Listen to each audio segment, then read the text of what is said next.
Okay.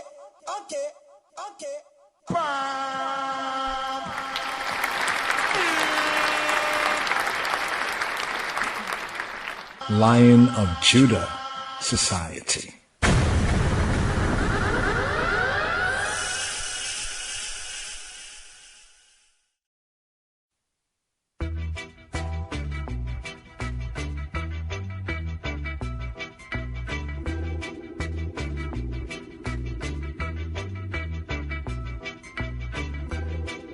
Psalm 7. מזמור זין, שיגיון לדוד,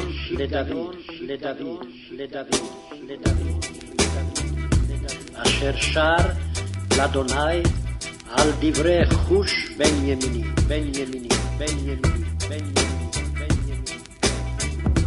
O Lord my God, in thee do I put my trust. אדוני אלוהי בך חסיתי.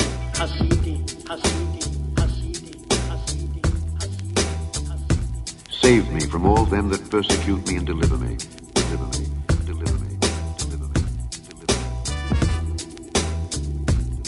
הושיעני מכל רודפי והצילי. Lest he tear my soul like a lion, rending it in pieces, while there is none to deliver. פן יטרוף כאריה נפשי, פורק ואין מצי.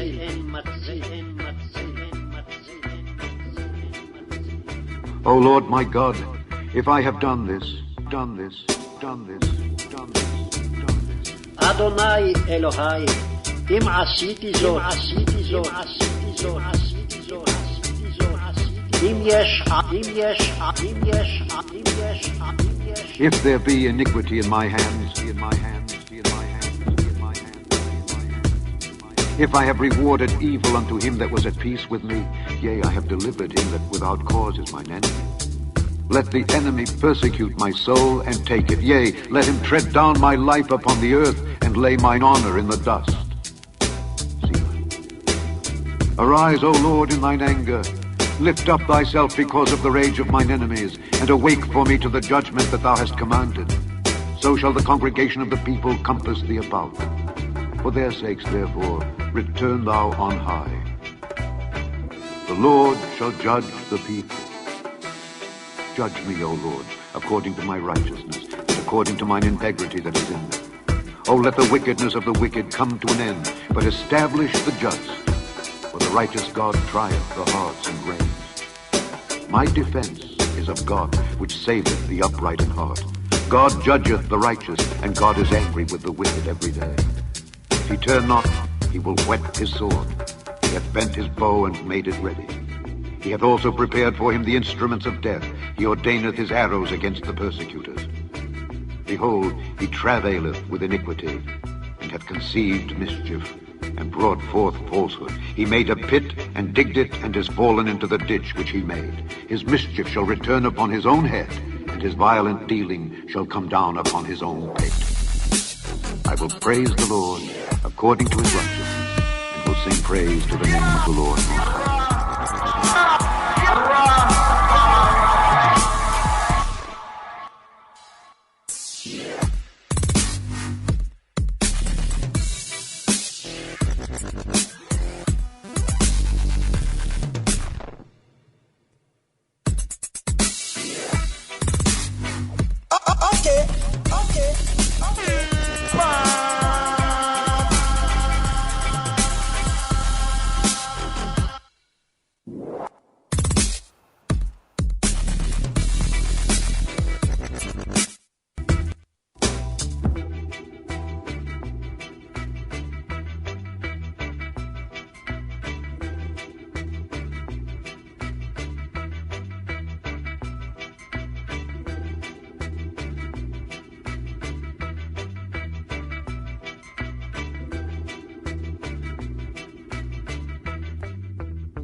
Erev Tov, Laila Tov, Boker Tov, good evening, good night, good dawning, good morning. Lion of Judah Society. T to T, Testify Tuesday.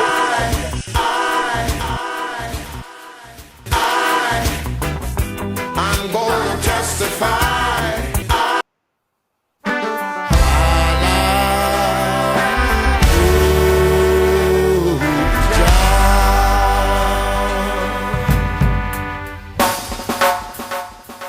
Yes. So here at the seventh of the seventh Psalm, Psalm 7, and there we have found we found a rockstone mix that goes with this Torah portion, reading and feeding right here.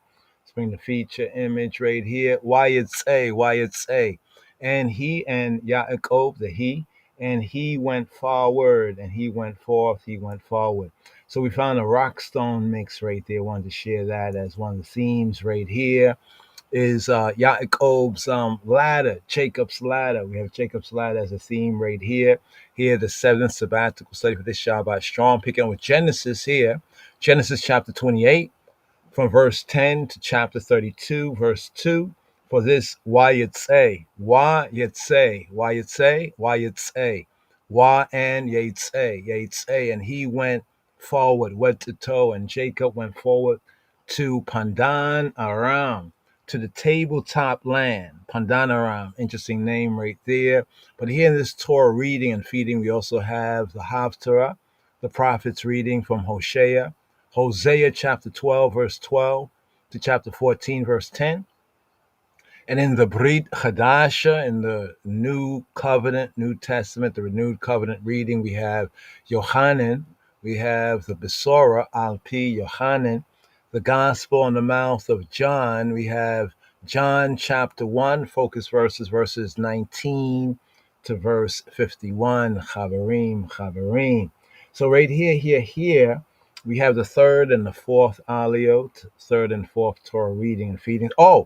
Also right here, we have today's daily psalm here for this T to T Testify Tuesday for the evening podcast. I know it's kind of late in the evening. For some, it's already night. For others, it is the dawn of the new day. So shalom to those who love shalom, and no peace to the wicked, saith Yahweh Eloheinu, saith he who be our almighty power. Father, God and Father, the God of Abraham, Isaac, and Yaakov, and Jacob. So here we have Jacob. Jacob, wake up, Jacob going forward. But first he stops off, he has a dream, right? And that's the Jacob's ladder right there, and also the incident concerning the rock stone. And yeah, that's one of the themes right here. Also with the tune. Let's share a little bit of the tune right here. Boom, boom, boom, boom, boom. Is that the instrumental? Yeah, we got the rock stone, the instrumental right there. But just hear a little bit of it as we come forward with the evening, podcast right here, between the evening of the third, right, and moving into the, the fourth day right here. Yeshua Shalom, y'all. Rockstone. What's my pillow? Rockstone, what's my pillow? Rockstone, what's my pillow? I said, rockstone was my pillow. Rockstone was my pillow. Yeah, the man say, Rockstone was my pillow, could not find place for sleep. But them empty, we have to find food for eat. Every day we terrorize by soldiers and police. When they think them a strong and they think them a dead. From them a play cowboy and Indian and chief. From the first to the third straight up to 7th Street. One thing in our mind of it jump with the base. I make it in a life and inheritance to me. Them pay off, self-employed, cannot get lay off. But the work me have, can't even get a day off. Who did want to stop me now, them find out, say them way off. Alright, so me say one by one, we stepping out of Babylon. And then one by one, Hill King fella say I the conquering lion. Rockstone, what's my pillow? Rockstone, what's my pillow?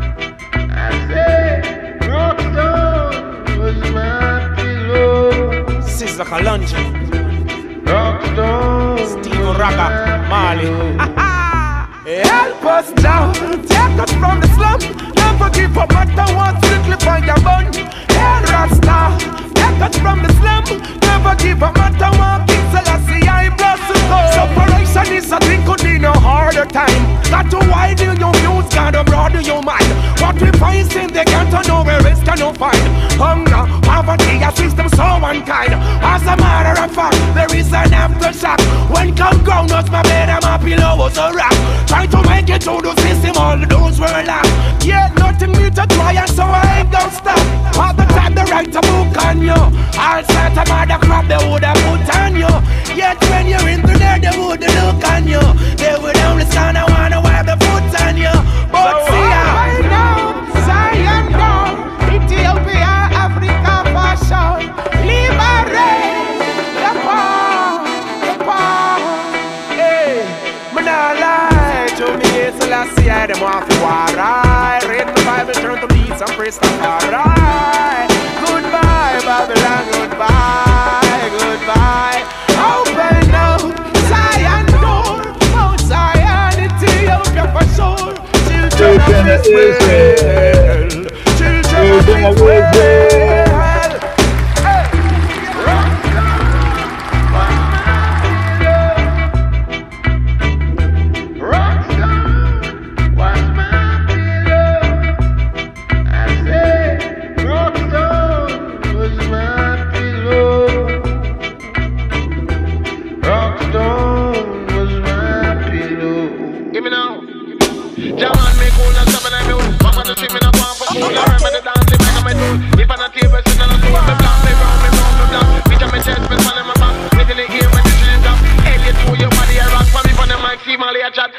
Songs of the on the land, the peace with righteousness, a man. Brother correction in a man, preaching out to man and no man. Give riches to King Solomon.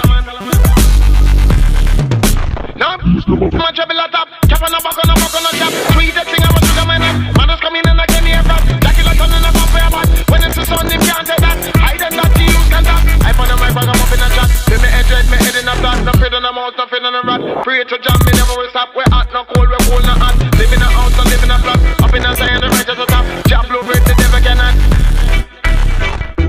Rockstar, what's my pillow? Rockstar, what's my pillow? I said, Rockstar was my pillow. Rockstar was my pillow. Blackjack's Dream. Jacob's Dream, Blackjack's Dream, and the Rockstone Revelation. Rockstone Revelation. Let me share this right here, the part one. A little bit too big to upload, so he's compressing it. But let's share a little bit. Behold a ladder, mutzav, that was set, that was standing, arza, that was standing, mutzav, arza, that was set upon the arza, upon the earth. With Rosho, or some say Virosho, but we say with Rosho, and its head, its ras, the Rosho, Magia, Hashemaima. It didn't say Shemaim with a Yod Mim, Chabarim. It says Magia, Hashemaima. And it was the top of it, the Rosho, the Ras, Rosho, reached to heaven. And behold, Wehine, Malake Elohim, Olim, with your Redeemer bow. And behold, the angels of Elohim. Right? Behold, the angels of Elohim. What were they doing? They were ascending. Right? Olim. Like the Aliyah, they were Olim. With your Redeem. And were descending. Bow. Not bow, but bow. Right? Bow. Right? On it, on him, on it. So what about this ladder? What about Jacob's ladder? How does that connect with we are climbing Jacob's ladder? How are we climbing Jacob's ladder? And the significance of that word that we have as well, spoken by Adonenu, Yeshua HaMoshiach, Yeshua HaNotzri, Robeinu, speaking those very words. We have that thinking, what is it, the gospel according to Yohanan, John's gospel, right? Speaking about the angels ascending and descending, the angels ascending and descending. Now there's the two truths, we spoke about this before. There's two truths. There's the outer, the peshat, the plain, the natural type, which we look at first, from the phi cycle, right, to the meta-phi cycle, right, from the natural to the supernatural, from the earthly to the heavenly. Note that the ladder, the sulam in the Hebrew, the mesalal bamarinya, but here in the Hebrew, the sulam, it says, Wahine sulam, mutzab aritza, mutzab aritza. It was set upon the earth. It stood upon the earth. The ladder, it stood upon the earth. It was set up upon the earth. Now, when we now take it to the meta, more to the meta or the spiritual, psycho-spiritual, and looking at the 7 bands of the prism. The prism, the spectrum, and the proper order of the rainbow, right? The proper order. We're not going to somewhere over the rainbow. That's turning the rainbow upside down, right? The turning of things upside down is despised, right, by he who be, because confusion. But when we look at the spectrum and the colors in their proper order, right, in the righteous order, we have the red at that groundation. We have the red, the orange, the yellow, the green, the blue. You know what I mean? So we have those colors, the blue or daytime sky, right? The purplish, like the nighttime sky, or the it's what they call it? Yeah, the purple, like the nighttime sky, right? Then we have that sort of fuchsia color, right, at that top, at that heavenly. We call that in Amharic wine bewucha, like water, like when you have red wine and you add a little bit of water, like what Cadusa Paulo says, adding a little bit of water, with the wine, just a little bit of water. We've had that in the gospel. But what happens to the color, that particular color right there, that's that fuchsia color, that is that 7th color. But what we have there as well, and you can check this out at the Rastafari Groundation. I'm going to have to pick up a copy of that right here so we can follow up with another vid and just continue to kind of connect that right there with the 7, you can say those seven rings or rungs of the ladder. So as we mentioned, you have red, because the red, the Adama. What's the Adama? The Adama, right? The Adama, we have Adam, then even by permutation we have Adam, red, ruddy, red, the red, rich soil. That red, ruddy, rich soil. You can even see this even in this icon, this eye trait right here as well, the red, rich soil. Right, that ruddy earth. You see it around the world. You see it in different places. So that's facts. Right, it says that Adam was created even by virtue of his name. So we have that red is that groundation. Right, so we have these colors correspond, right, in the mystery school of the King of Kings Christ to order, will, wisdom, righteousness, love, patience, mercy. These 7 from the groundation is order. Order. 2nd is will. 3rd is wisdom. 4th is righteousness. See, this corresponds with those 4 colors that is found on the banner of salvation. Yahuwah Nisi, Jehovah Nisi, my banner. Xavier Alamayin. So we have order, will, wisdom, righteousness corresponding to the red, orange, yellow, and green. Order. Order. That's what it says. Order in the court. The order. Right? After the order of Melchizedek. So order. That's the key right there. That order, and that corresponds with Torah, with the Orit, the Torah. Right? Then we have the orange. Right, almost like the infrared. And we can look at the radio waves, the red, and then the infrared waves, the orange, and then the visible light, which is the yellow. Then the green, right, which is the heaven at the heavenly point or at the uppermost point of the banner of the flag.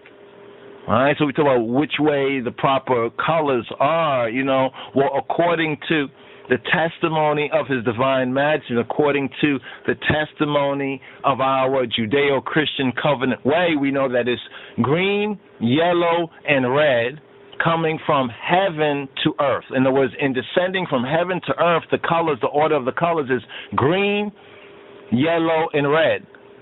But the orange is there too because we have the Arma, we have Yehuda Mo Anbesa. So when we're looking at those colors there, and we compare that with the teaching of His Majesty, and then the science, we're talking about real science, the Da'at, right, the Ilket, the Gnosis, the knowledge. So we're talking about Jacob's ladder. Remember, he came from the well. Get that right there, the well of the seventh. He reaches a certain spot, right? Takes a stone, right, for his pillow. He lays down there to go to sleep, and he has a dream, and he dreams of a what? A ladder, right? A ladder that's set on the earth and whose top, Rosho, as it says, with Rosho, Magia, Hashemaima. Now note that Shemaima is related to Shemayim, but they are different. How is Shemaima different than Shemayim? Well, in the same way that Mitzrayim is different than Mitzrayim. So we're going to touch on that. One is more of a singular sense, and the other is more of a dual sense. Mitzrayim, dual sense for the Egypt, Upper and Lower Egypt, and then we have Shemayim, right, for the heavens in the dual, right, at least two or more sense. But here, That's correct right there, but it's a little update. Yeah, so when we say like Mitzrayim, that's to say like, just in a simple translation, quote, strong quote, Egypt. Actually, it's like the two mitzvahs, like the two lands, we can say, like the two, right? The two upper and lower, or we can say the eastern side of the Nile and the western side of the Nile. The eastern side was the Kemet part.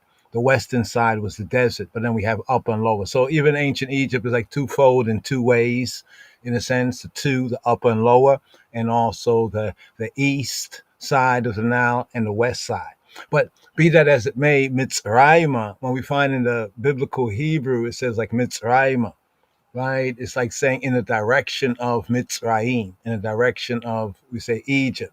Shemayim is heaven, right? So saying Shemaima is like saying heavenward, like towards the heaven, Shemaima. So in Hebrew, Shemayim is the heavens, but to say like Il Shemaima, Il Shemaima, like towards the heavens, towards the sky, Also interesting, I don't know if I bring it out in this audible, in the Amharic, we say like Samai.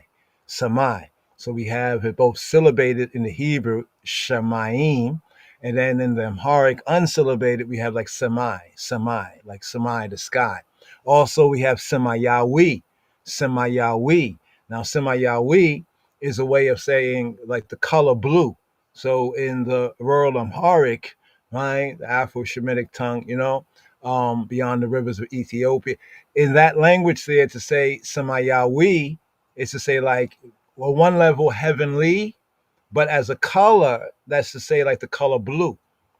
So we're just examining like the spectrum. I don't have a spectrum right here, like easily available. I could probably find one and bring it up. But it's like when we were showing, okay, there's the flag there, and you see the flag with the colors in the proper order, of the spectrum, with the red Remember Adam. We say Adam in English, Adam, the Western Gentile pronunciation, Adam. Hebraically, Adam came from the Adama, that reddish brown ground. And then we have from the Adam, we have also Edom, and we also have Adomni, just like reddish, that kind of reddish brown, reddish brown ground sense. So this is about the closest that we have right here. Somebody say the Jed column, the spinal column, but it brings out, we could say, it's a metaphor Hebraically, of this ladder, of Jacob's ladder. Think about the spinal column. In the spinal column, like say if you decide to wiggle your toe, you decide you want to wiggle your toe or whatnot like that, or move your foot, if everything is functioning, you send a signal, you send a messenger or a message, even like to your hand, to your fingers to do something. Of course, these things almost come in a sense involuntarily, what I mean? Because we're so used to just doing things, think to pick up a cup, pick up something, or put down something, to walk, to move your foot, we just do it, right? But understand, when we understand, man, what is man? It says, what is man that thou art mindful of him? So even within creation, one of the Psalms, particularly Psalm 19, is it Psalm 19? Let me just check. Yes, Psalm 19. Psalm 19, as the Chabarim and the Talmudim, the fellow disciples, no doubt know, but just to be reminded, is theme the two witnesses, right? Two witnesses. So what particular two witnesses do we have in that song, pointing out the two witnesses of Yahweh Eloheinu, of he who be our Elohim, our creator? The two witnesses are the witness in nature, right? Nature, or in ancient Mitzrayim, some might say nature, right? In the natures, in the elements, the elementals, that some might say is gods or attributes or principles, but in nature, right? His wisdom, his chokmah, his wisdom in nature, but also the second witness that we have is in Torah. It's in the scriptures. It's in his word. It's in his revelation, as the Hashem Yahweh often is brought out as the self-revealing. How can you say that he's the self-revealing, right? Creator, almighty power, and he reveals himself, right, even through the revelations and through the word. So as we match up, the creation or nature and the word, so the word became flesh. Yeah. So even here, in looking at Jacob's ladder, we can see where the basic connection is there. Now, of course, some will say, oh, this is in other religions and other, well, he created the heaven, and the heavens over all, and the rain that falls on the good and the bad alike. But there's some things that are universal, right? Some universal truths, right? And we're seeking to bring out those universal truths Torah-wise, right? And seeing, well, what does it link up with based on those two witnesses in nature, right? And in his word. And using his word, right, to help to teach us, right, and also to inquire, right, into his creation. It says his wisdom in creating the heavens and earth. Many psalms and areas of scripture, it speaks like that. And some might think it's just poetical, but it's a little more than poetical. So I just paused this was like part 2. So it's a shorter audible right here, but previously recorded. And I was listening for it. But I don't know whether I'm going to say it in this audible. So right here, we kind of patch this in right there. When we're talking about Mitzrayim. Sometime in the scripture, it will say Mitzrayim. So Mitzrayim would be like Egypt, towards Egypt. So he went Mitzrayim, towards Egypt.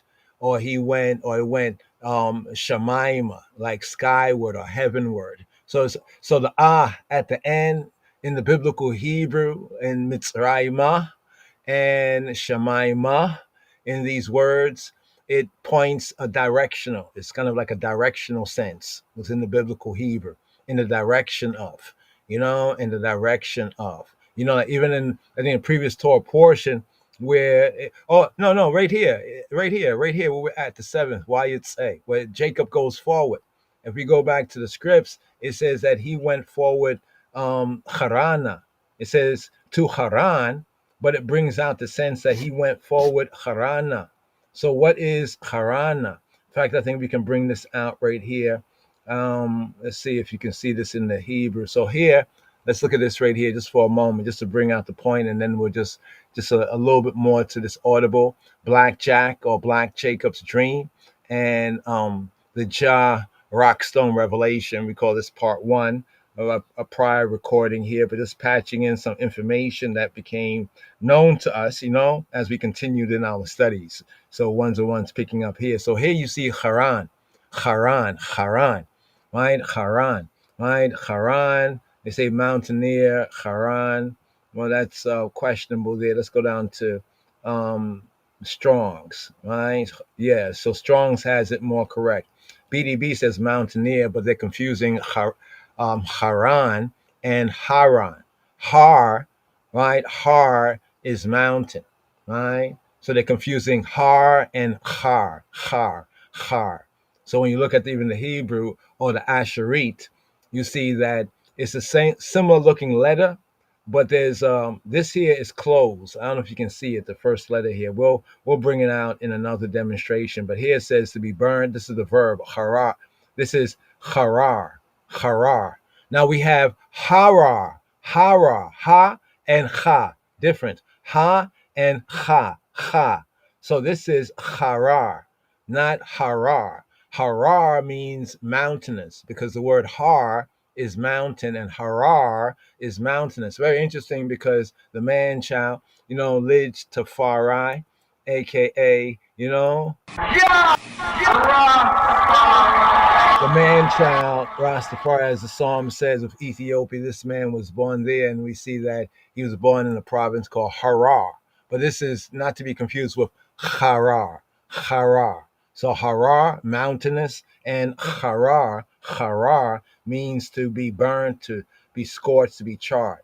But now here in this verse, this is the first verse here in this seventh sabbatical study for Wayyetzei, where it says, and Yaakov went out from Be'er Sheva and went toward Haran.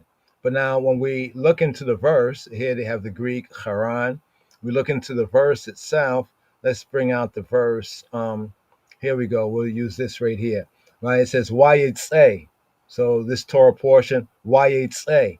Right? Other Yehudi, other speakers based on their mother tongue would say Vayyetzei, Vayyetzei. We say Wayyetzei, like the Yemenis, Yehudi, right? Wayyetzei, Wayyetzei, Wa and Yetzei. And he went forth. Wayyetzei, and he going forth. Now, Yatzah means he went forward. Yatzah, he went forward. Yetzei, he is going forward. He is going forward. It's kind of the action going on, right? Yatzah means the action is past. He went out, he came out, but you see the sense of to exit, because Jacob is leaving his homestead, his family homestead, for his mom, his pops, his mom, Yitzhak and Rivka and his brother that is a little bit salty, he's a little bit red, against and speaking about Esau, and he's going forward, right, to Haran. But let me read the verse and see if you can hear it right here. Wayyetzei Yaakov Mia Be'er Sheba Wayelek Harana. So here it has, let me highlight it right here, just to bring out that sense of Mitzrayim, Mitzrayimah, Egypt, Egypt towards Egypt, Egypt word, like when they say in Old English, Egypt word or heaven word. Yeah, that's that Old English, heaven word. So to say heaven in the Hebrew, right, Shemayim, and to say heaven word, like towards the heaven, Shemaim, right, Shemaim, right, Egypt, Mitzrayim, Egypt towards Egypt, Egypt word is to say Mitzrayim. So here, the highlighted word right there, it says Harana, Harana. So it says Wayelek, the phrase, Wayelek, Harana, modern Hebrew, Vayelech, Vayelech, Harana, right? Ancient, Wayelek, Harana, modern, Vayelech, Harana. So he went, Wayelek, where did he go? He went, right? Like I say, he tried it, he walked, he tried it, right? He went Harana. So now the word itself is Haran, but in the phrase it's Harana. So the there at the end of the noun would make it come out to be understood as he went to where did he went. He didn't just go Haran, but he went towards. Like he's like, so the idea of him traveling now in that direction, coming out from his homestead, right? As it says, Wayyetzei, Yaakov and Jacob came out, me from Be'er Sheba. He came out from Be'er Sheba, the well of the seven, right? The well of the oath, also known as the well of the oath, the well of the covenant. But here they bring it out in BDB, Be'er Sheba or Be'er Sheba, well of the sevenfold oath. Now, Sheba means seven, right? So when one say, oh, you're getting into the new ageism, I don't know what you're talking about. We're in the new covenant. You know what I mean? So, your new ages and what should be the old ageism. It says the new covenant. That's new, right? That's new, yes? All right. But what we're connecting here, what they can't escape, is the fact that he came out from the well of the sevenfold oath. Right? So both in Sheba is seven, and also it's a sense of an oath, right? The sense of an oath. So city at the south edge of Yisrael, it says right here, just to bring it out for the people, right? So here we have Sheba, right? Two ways that it's written in the Hebrew, Sheba, Sheba'ah, Sheba'ah, Sheba, Sheba. Some will say Sheva, Sheva. Modern Hebrew, Sheva. Ancient pointing, Sheba, right? And we also have Shiva, Shiva. Modern Hebrew, Shiva, Shiva.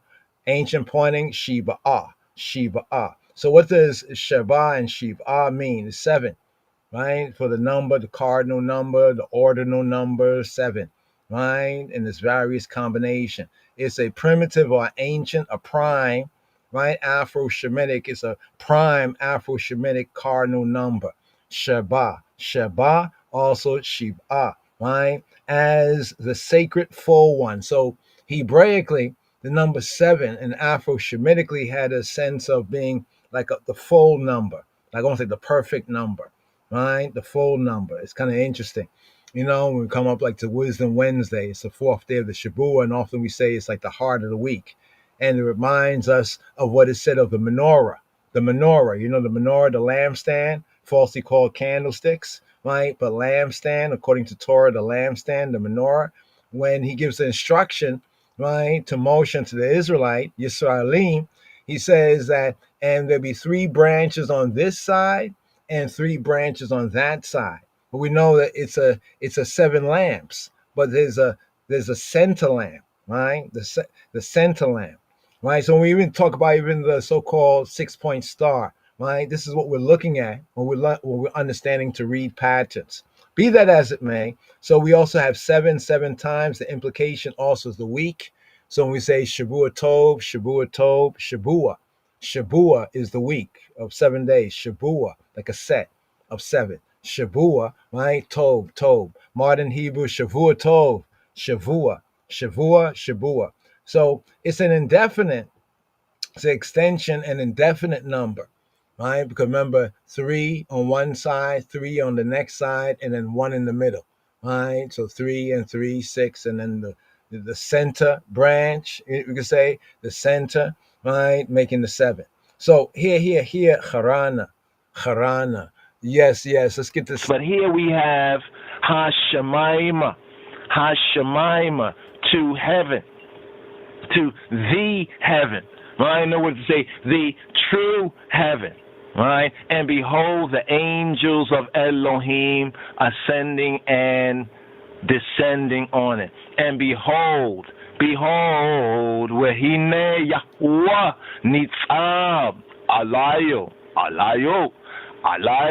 And behold, he who be, who he be, stood, it said beside, right? Stood beside him, right? Or stood beside him. Now we're looking at the Chumash here. Let's look at the KJV, what it says, and behold, stood above it. So now in the KJV it says that, and Yod Hey Weh Hey Yahweh and Adonai stood above it and said, I am Yod Hey Weh Hey, the Elohei of Abraham, thy father, and the Elohei and the Elohim of Yitzhak, the land whereon thou liest, to thee will I give it, and to thy seed. And you say that, well, race is not in the Bible. You know, people say that. Well, that's true in the context from a Western Gentile state of mind, but that's not our fault, all this race and racial talk. You have to look at the times of the Gentiles, and the Gentiles are to blame for that one right there, because we live in the times of the Gentiles, the Goyim, the nations, particularly those ruling nations, the Anglo-American nation, the Anglo-American Empire, Mother Akka, Mother England, Great Britannia, the UK, the Akka, right, and her daughter. Right? This is exactly what the prophecy says, what the prophecy says concerning these latter days and times. But when it says seed, right, it's important for you to understand that seed, the word seed is the true word for race, quote, end quote, within the Bible. Probably going to do a little vlog on that just to bring it out, just so that one can understand. Now, that's not what you have been led to believe, right, in the world, flesh, and counterfeit Christianities, but it's the truth. Ye shall know the truth. So get to know that for yourself and be free, right? So here we have Genesis 28 and 14, and going on, and thy seed or thy race. Remember, this is told to the patriarch. The patriarch is being told all of this in a dream, right? And thy seed, thy race shall be as the dust of the earth, and thou shalt spread abroad to the west and to the east and to the north and to the south. There we have the sign of the cross. See that sign? There's that sign, the sign of the cross, the cardinal points, right? And we say the cross within the true cross, right? The true cross. And in thee, and in thy seed shall all the families of the earth be blessed. So, to whom more is given, more is required. Ain't that true, right? And behold, right, I am with thee. So he who be, Hashem said to Abinu Yaakov, that I will be with thee. I am with thee and will keep thee in all places, keep you in everything and everywhere, whither way thou goest, and will bring thee again to this land. For I will not leave thee until I have done that which I have spoken to thee of. Now it's interesting because Yaakov, Jacob, if the disciples, brothers and sisters, you'll recognize this. Others might just be maybe hearing this, or as they might just check out certain videos and not studying for themselves. But just for those for all of us right here, that recall what just happened previous to this concerning the birthright, right? The soul birthright, right? And the controversy concerning the baraka, the blessing. Right, but note this here: how he who be the Almighty, and say, "Why did you steal from Esau?" No, because that's the way it was supposed to be. So Rebecca did a good thing. If you hear one talking about woo, Rebecca, she tricked, she made Jacob trick her husband. All of these, they don't have the spirit of truth. Those who speak like that, maybe they are believing what other people, have been preaching. That's happened to some of us before we start to study and pray for the Holy Spirit, the Ira, to guide I and I. So sometimes, you're regurgitating what others have said. You know what I mean? Even when we are speaking these things, go look it up. See it for yourself. Get to know it for yourself. If it's not so, then speak up. Then speak up. Open rebuke is better than secret love. Right, but don't be one of these ones who are not born again, who are children of the lie, who still have the anger and the just a head knowledge on them. They're throwing out stuff, but they're not born again. Just the key right there. Right, it's not just about intellectual knowledge or rah, but the intellect does have a role and a responsibility. That's why the Almighty give it to we, right, to be used in His way. Right, truth and life, and not to go zigzag astray. So Jacob, Yaakov, awakened. He awaked out of his sleep. When will black Jacob wake up? Give thanks. Heal up thy brother. Ross Faith, Ross Simon Faith. Check out that tune, brothers and sisters. I hope these tunes are circulating and ones are sharing, the co-laborers' works. Check us out at RastafariGroundation.org. Yes, sir. But give thanks to that tune. Wake up, Jacob. Right? Also, Lion Emerald, of Judah, Sahar, Ahad as well.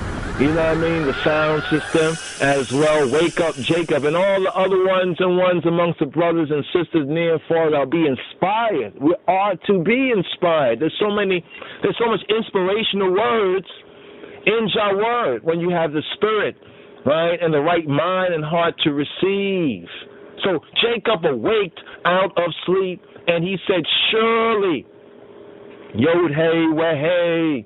Some would say Yud Hey Veh Hey, right? Or we could say Yemen Hoy Wawe Hoy, but the YHWH Yahweh. He says, surely Yahweh, surely he who be is in this place, this makom, this spot, and I knew it not. That's powerful right there, brothers and sisters. He says, surely he who be is in this spot, and I didn't even know it. He was ignorant of that fact, that he who be was in this spot. He just stopped here because he's trying to, think about this. Jacob is trotting all alone. You talk about trotting alone. He's not alone in that sense, but no one else is accompanying him. It's not like the case of with his father, right? His grandfather Abraham sent a faithful servant. Some think it's Eliezer, but it doesn't say so in the text. But you could think so. It could be. But he sends a servant to get a wife, and he has to go and get his own, right? Because this whole incident with his brother, right? His brother. Wake up, Jacob. Wake up, wake up, wake up, wake up, wake up, wake up.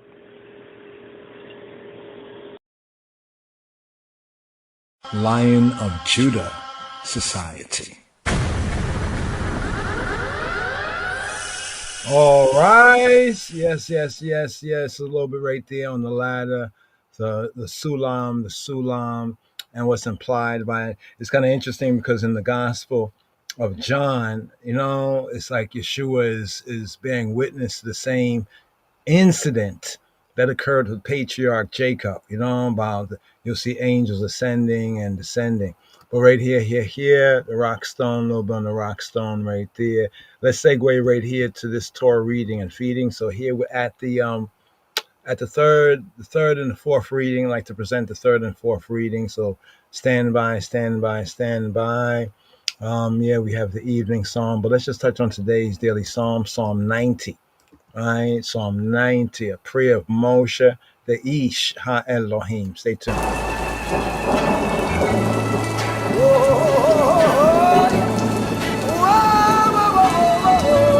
Shalom again, Shalom Chavarим. Here we have today's daily psalm. We have Psalm 9 according to the royal order of Ethiopian Hebrews, after the order of Melchizedek, the righteous king, even the King of Kings, Kagamal, Haile Selassie, HaKadosh, Baruch Hu, Baruch Hashem, Hashem, Hashem, Hashem, Hashem, Hashem, Hashem, Hashem, Hashem, Hashem. Yes. Mizmor Tzadi, Mizmor Tzadi, the 90th psalm right here, a prayer of Moshe, the Ish, the man of the Elohim, the man of the true good, the true God, right here, the 90th psalm, Shema Yisrael. Psalm 90. תהילים ספר רביעי מזמור צדה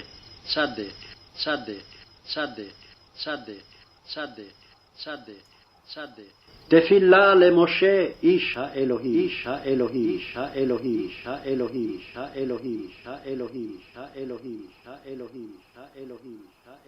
אדוני Lord, thou hast been our dwelling place in all generations.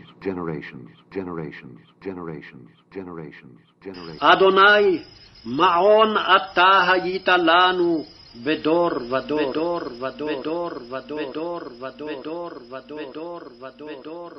Before the mountains were brought forth, or ever thou hadst formed the earth and the world, and the world, and the world, and the world, and the world. ומעולם עד עולם, עד עולם, עד עולם, עד עולם, עד עולם, עד עולם. Even from everlasting to everlasting to everlasting to everlasting to everlasting to thou art God, art God, art God, art God. אתה אל, אל, אל, אל, אל, אל. Thou turnest man to destruction, and sayest, Return, ye children of men.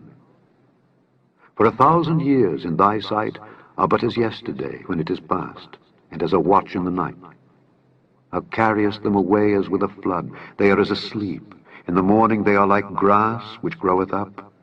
In the morning it flourisheth and groweth up. In the evening it is cut down and withereth. For we are consumed by thine anger, and by thy wrath are we troubled.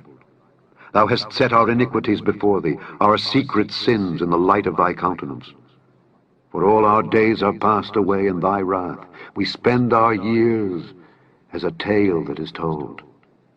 The days of our years are 60 years and 10, and if by reason of strength they be 80 years, yet is their strength labor and sorrow. For it is soon cut off, and we fly away. Who knoweth the power of thine anger? Even according to thy fear, so is thy wrath. So teach us to number our days, that we may apply our hearts unto wisdom. Return, O Lord, how long? And let it repent thee concerning thy servants. O satisfy us early with thy mercy, that we may rejoice and be glad all our days. Make us glad according to the days wherein thou hast afflicted us, and the years wherein we have seen evil. Let thy work appear unto thy servants, and thy glory unto their children. And let the beauty of the Lord our God be upon us, and establish thou the work of our hands upon us. Yea, the work of our hands, establish thou, establish thou, establish thou, establish thou, establish thou. Amen, amen, amen. Today's daily psalm, Psalm 90. So teach us to number our days, that we may apply our hearts to Chokmah, to wisdom. Wisdom is the principal thing. So here we have Psalm 90, Mizmor Tzadai, Mizmor Tzadai, Psalm 90, a tefillah of Moshe, the Ish, the man, Ish ha-Elohim, the man of the true good, the true God. So I'd like to pick up on that right here. It's an interesting psalm, because there's some verses in the psalm that people have misapplied, like the 70, 80 years. It was basically for that wilderness generation, as ones like Moshe and even his brother Aharon lived well past, 70, 80 years, But be that as it may, hopefully touch on that in the psalm right there, here, just a little quick evening psalm. Touch on the evening psalm right here, Shema Yisrael. Psalm, we have Psalm 82. Psalm 82, Shema, just quick, give ear.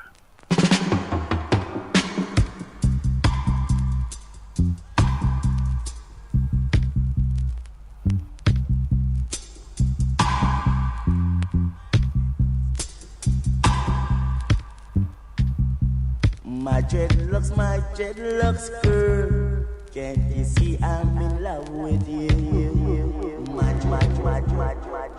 Psalm 82. מזמור פ"ב, מזמור לאסף.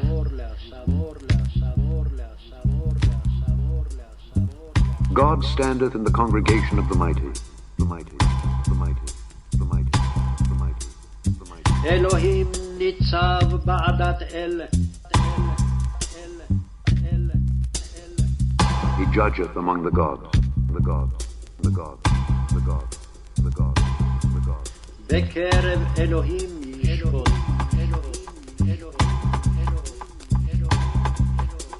How long will ye judge unjustly and accept the persons of the wicked? Selah. Defend the poor and fatherless. Do justice to the afflicted and needy. Deliver the poor and needy. Rid them out of the hand of the wicked.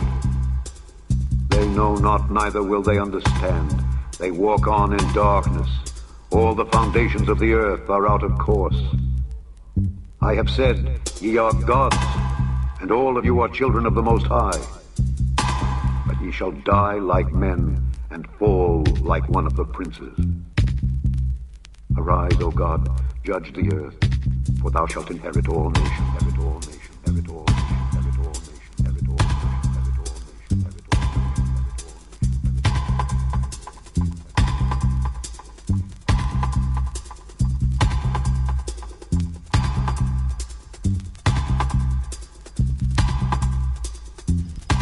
מזמור פ"ב, מזמור לאסף. אלוהים ניצב בעדת אל, בקרב אלוהים ישפוט. עד מתי תשפטו עוול, ופני רשעים תישאו סלע? שפטו דל ויתום, עני ורש הצדיקו.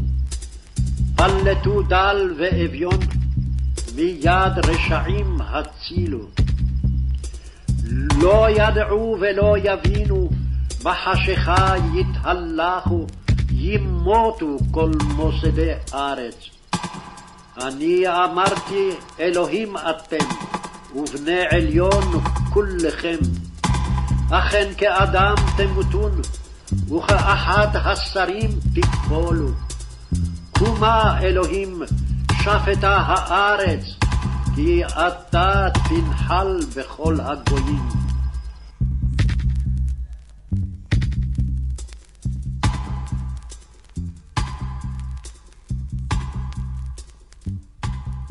Yes, the evening psalm right there, the theme of the Elohim, and also understand the context of Elohim as used in the Hebrew scriptures right there. But here, let's segue right here to this third and the fourth reading right here.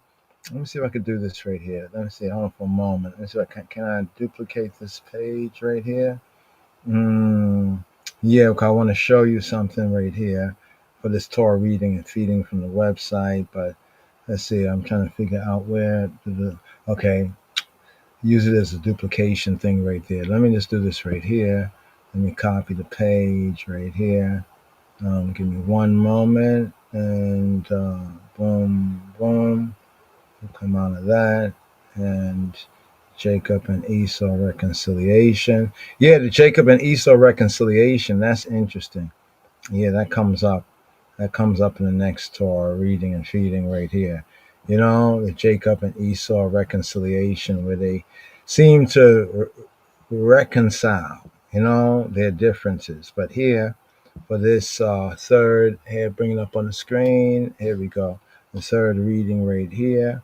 Pick up with Genesis chapter 29, verse 18. So for this Torah reading and feeding, right, it constitutes Genesis chapter 28 from verse 10. Oh, that was interesting. In Psalm 82, when we went to break down and build on Psalm 82, we looked at the word stand, right? And we brought out the word is not tzab. But also when we just shared the audible concerning Black Jack's, dream, Black Jacob's dream, Yaakov's dream, and the rock stone revelation, that it said how Yahweh, how he stood. And then I noticed when we had brought up the word, it's the same word, natsab, and how natsab, the word to stand, is a different word than say kum. Kum is to stand, but it has a different kind of context, of standing. Like there's a word that means like the opposite of sitting, stand, and there's also to stand for like a solemn purpose, almost like all the generals, stood, like stood in position, like to stand for what I mean? Like to stand, but the Israelites, they stand in the Torah portion, Nitzabim. Nitzabim is one of the ones up in the 50s when they went to ratify the covenant, right? So it's interesting. I just thought about this right here and listening to Psalm 82, and it speaks about how, Elohim, how Nitzab, Nitzab.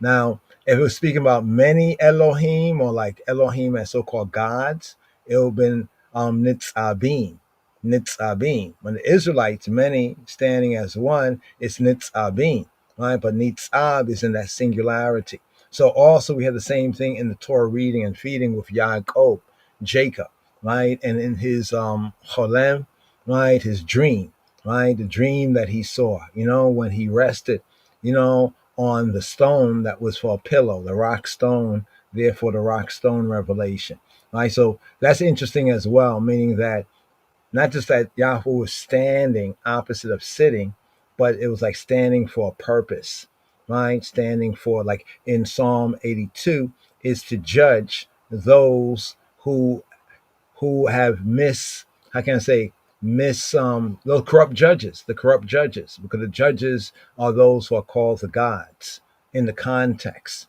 of the psalm. It's the corrupt judges of Yisrael.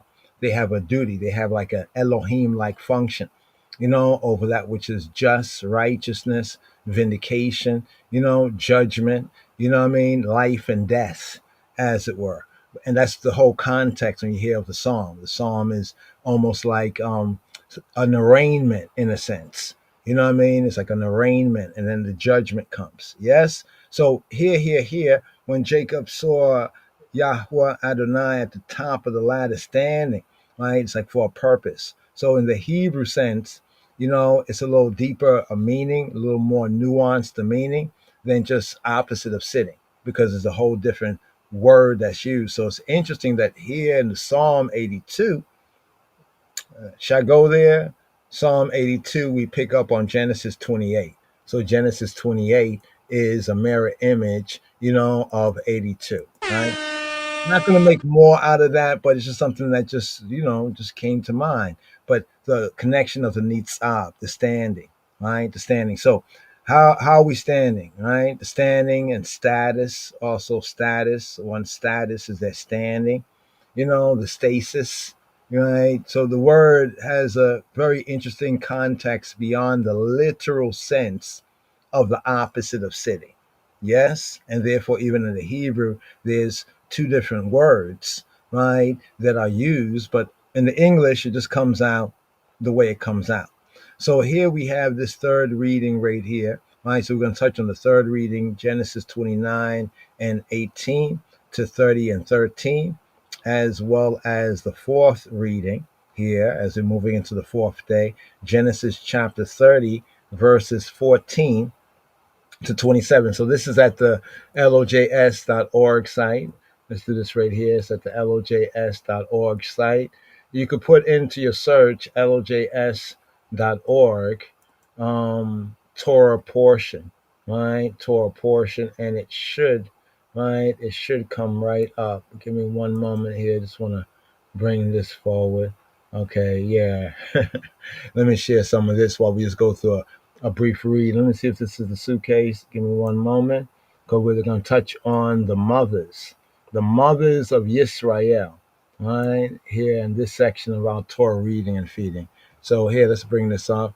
A beautiful Russian icon, that goes with like the same artist, no doubt, that did the Abraham, right? The Abraham and Yitzhak, right? The Abraham, because they black Abraham and Isaac. This one here is Yaakov, the scene where Jacob, goes to Luz, which is called Bethel, right? And he has the dream of the ladder, from earth to heaven with the head, the Rosh, right? It's Ras in heaven. And at the top of the ladder, right, stood Yahweh, right? And then when Yeshua also mentions about, like greater things than this, you'll see like angels descending upon the Son of Man, ascending and descending, right? And right there. Okay. So here for this third reading, let's just go through some of the notes right here, right? There we go. Now Laban had two daughters. The older was named Leah, and the younger was named Rachel. Rachel. Right? It was named Rachel. Some say Rachel, but it's not a ch. It's a chel. Right? Rachel. Right? In Genesis 29 and 16. So here we pick up the third reading at Genesis 29 and 18. Right? To Genesis 30 and 13. So in the third reading, which will also be on like the on the Shabbat day when we come together, like within the gathering, for all of the 7 readings. This will be the third aliyah. Like one would rise up to read this portion here. So in the third reading, but during the Shavua, we can take the Torah portion into kind of bite-sized portions, to study and zoom in instead of trying to, read all the chapters and understand everything all at one time. That's a bit. In the third reading, Yaakov, right? Jacob loved Rachel, right? So we also have the idea of a love story, loved Rachel, and responding to Laban's increase. That's what we had left off from the second reading, where Laban, you say his father-in-law, he's not his father-in-law just yet, but it's on the way. Remember, Jacob is working for it. He's working for the marriage. Like at least this is what his intention is, right? Responding to Laban's inquiry in verse 15 from the previous Torah portion, right? So here we have, verse 29. Right here we have 29 and 16 on the screen. Right. So in responding, he offered to serve Laban or Laban, as some say, but Laban 7 years for Rachel's hand. To that, Laban agreed. He said, like, yeah, you're my. What he says? He says, should you work for me for free? Just for continuity purposes. Right. Let's go over here for continuity purposes. Verse was that verse. Boom, boom, boom, boom, boom, boom, boom, boom. Yes, verse 15, right? So right here, verse 15, and Laban, which means white. Laban means white. Laban, right? From, let's see, right here, from Laban, white, as an adjective. And here we have Laban, the verb, to be white or to make something white, right? Like in a sense, like garments, for example, to purify. Nobody want any, dungy t-shirts or, what I mean? Like you want a nice, tidy whitey. So to make it white, to show whiteness, right? In the sense of purified, when speaking about, for example, garments, the white linen garments, right? But also in the secondary sense, when we get into Mitzrayim, the white walls, right? They say the White House today, they say White Hall, right? But in ancient Egypt, they say white walls. Look at that. You got the White House, right? The White House said, the house didn't say nothing, but we still say White House said, like Pharaoh said, so the white walls, and then we have White Hall over in the UK. But the ancient sense of this, when we get into Exodus, is making bricks. And it's very interesting because when we look at the inner meaning of the Hebrew, right, the connection of white making bricks, and then in ancient Mitzrayim, right, they had their like official area. One of the names in translation was like the white walls. So, where they use this white brick.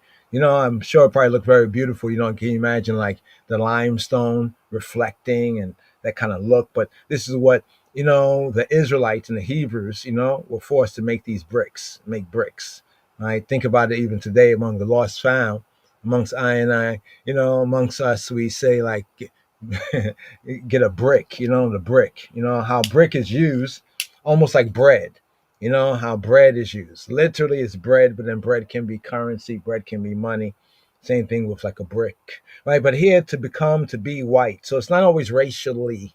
You see what I'm saying? You know what I mean? It's not always racially.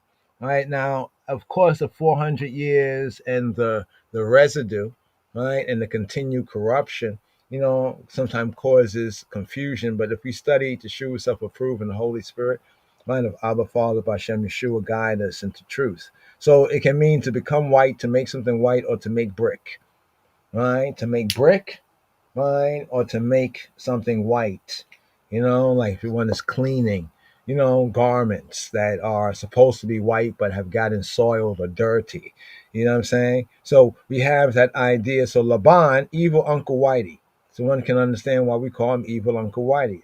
Is there a racial aspect? It's interpretive, right? But just the plain, right? The plain truth is Laban is son of Bethuel, brother of Rivkah, father of Leah and Rachel, right? It's a noun, proper name. And then there was one of the encampments of the Israelites, one of the 42 spots that the Hebrews and the Israelites encamped at was named Laban, right? Laban, right? So Laban. So here Laban, Jacob's uncle, said to Yaakov, right, his nephew, even though in the language they kind of call each other like brother in that sense. Laban says, "You're my brother," yeah, because Jacob is a son of Laban's sister. He says, "Because thou art my brother," you see what I'm saying? You know what I mean? Because you are my achi, right? You're achi, right? Shouldest thou therefore serve me for naught?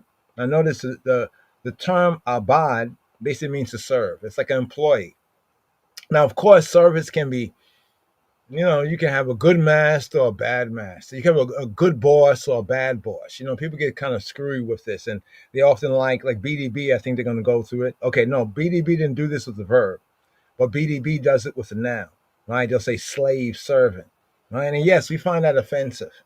I find it offensive because that means, you see what happens in society after a while when things go outside of truth and logic, right? It becomes irrational, right? Things becomes crazy, right? Here, this word basically means to work or to serve, right? Now, different type of employments, right? Of course, is different. You know what I mean? You might have had a good boss. Oh, what about yourself? You have a business, right? And you have somebody who work for you. They're not your slave. Neither should you treat them as a slave, right? Because of what we went through, right? If Father permits, right? Others should not. But if he permits, so be, right? But the word here, abad, means to work, to serve, right? To labor, to work for another, to serve another by labor, right? To serve as subjects, as we are servants of the King, right? To serve Elohim, right? To serve the Levitical service is called the aboda, right? Modern Hebrew will say avoda, aboda, right? The aboda, the service. So just to understand that right there in its basic sense, to serve. It's interesting. I gotta remember this when we okay. In a causative sense, it says to enslave. No, that's like a bond servant.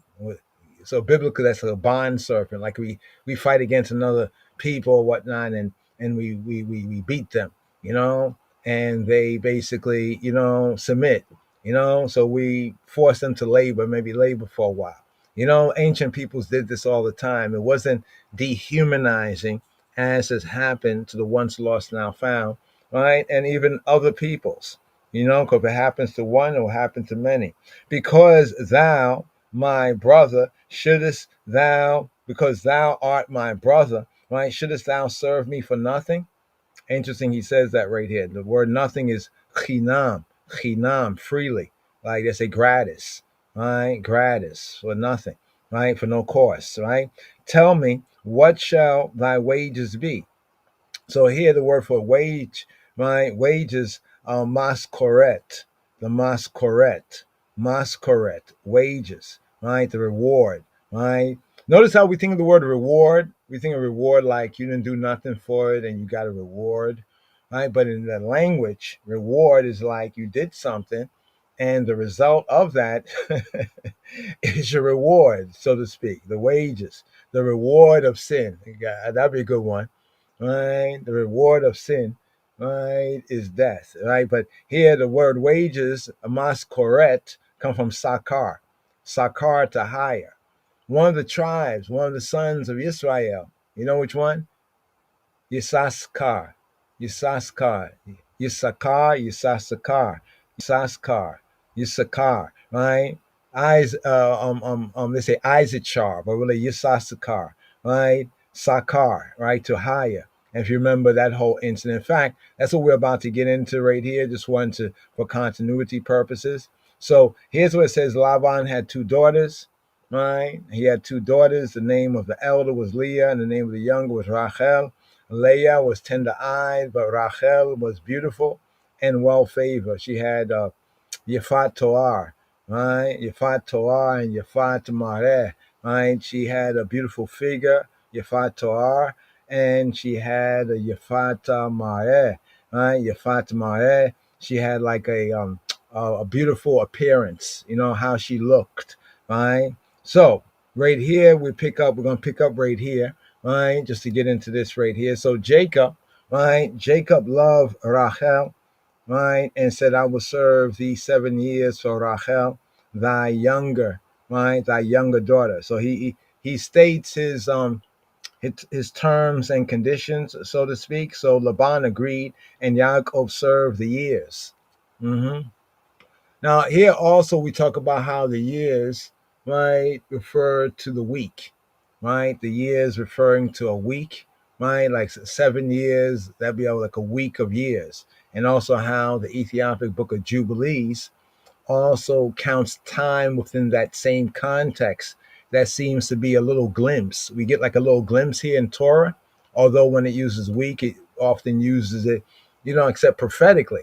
In prophetic terms, the week can become like the Jubilees calendar. So we see this kind of ancient kind of calendar right here, and we need to, where it says they shall seek to change times and laws. So we need to understand these times and laws that are here in the Torah. So Yaakov served the years, but his love for Rachel, the scripture says, made them seem like just a few days.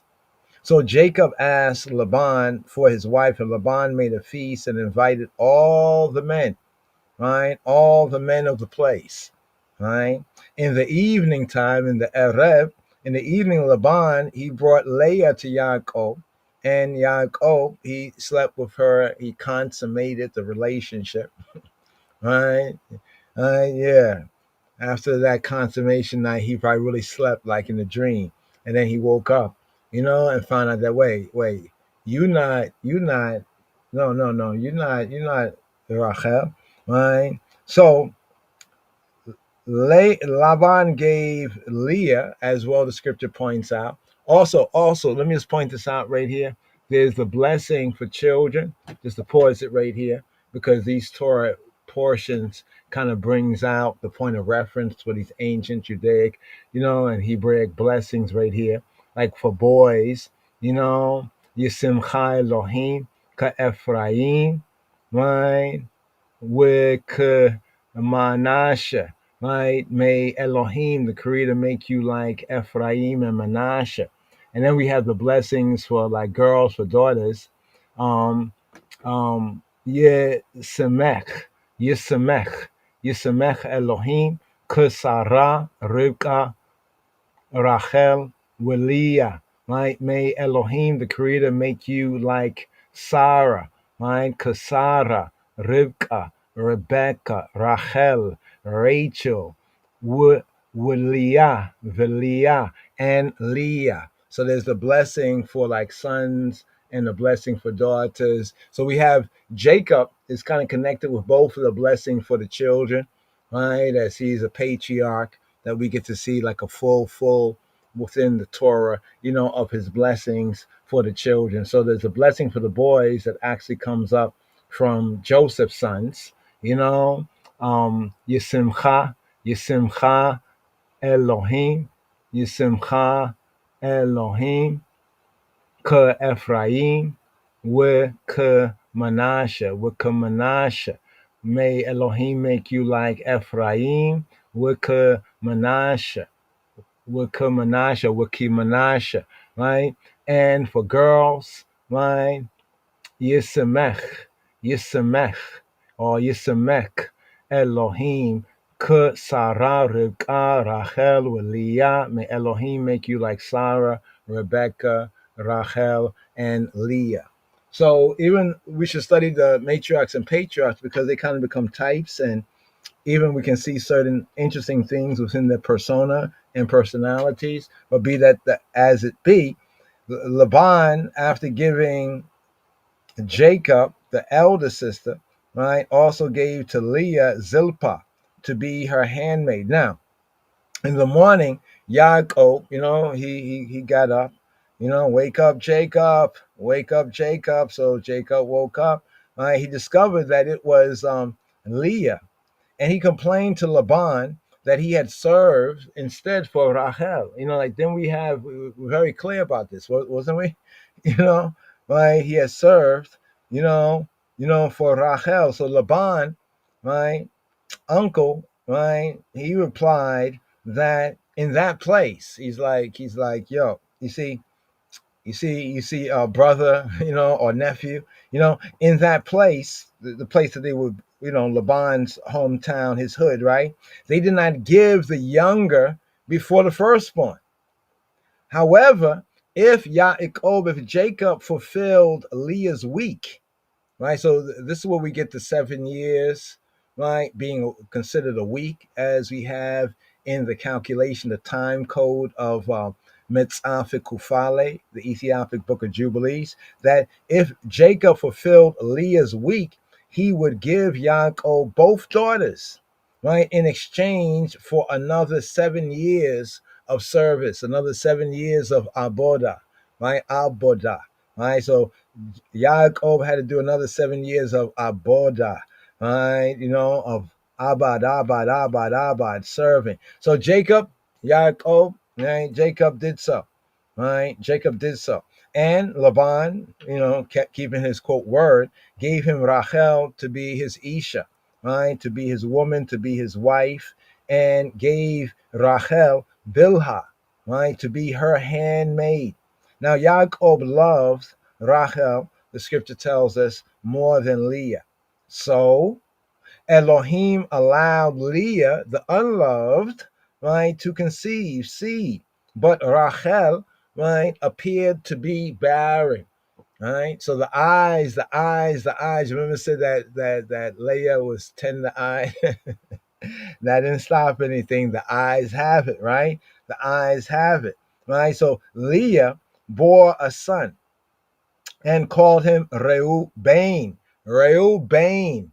Now notice she's a tender-eyed one. Now she calls her son Reuben, right? But in the Hebrew, Reu, like see y'all, Ben, see y'all a son, see y'all a son, see y'all, Ben,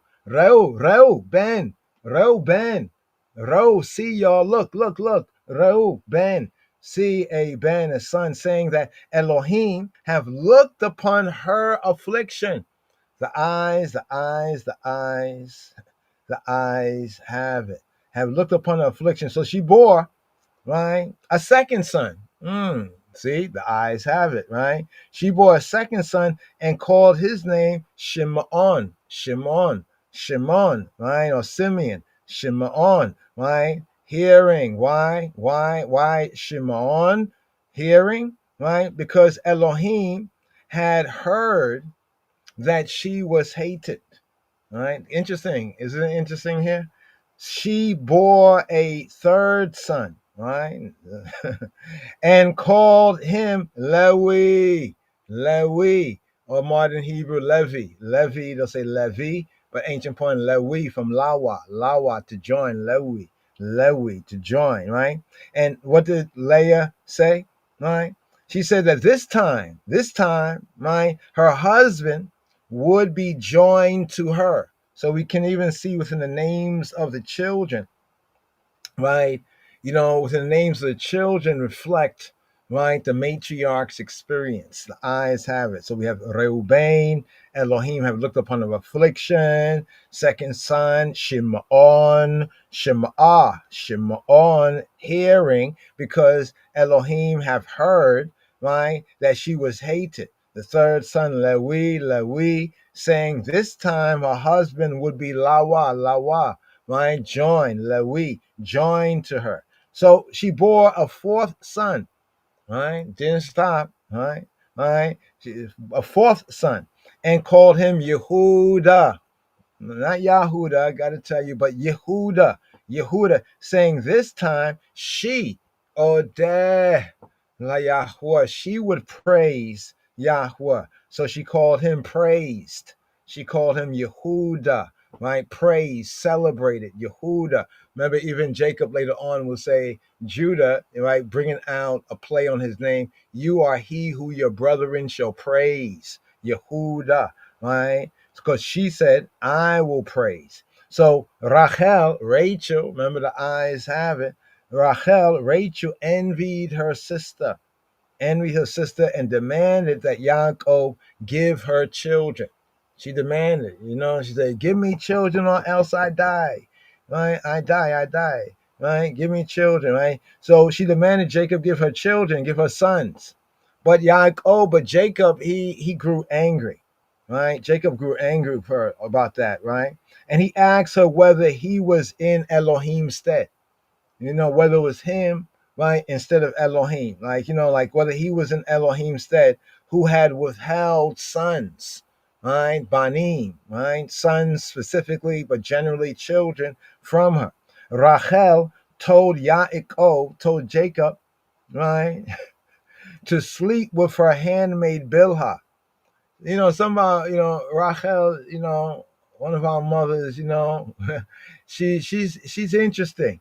It's interesting, the narrative, but let's just go through this here just to get an overview. So Rachel told Yaakov to sleep, with her handmaid Bilhah, so that Bilhah might bear sons up on Rachel's knees, who might be credited to Rachel, right? And Yaakov, he did so, right? Now it's interesting because this whole surrogate kind of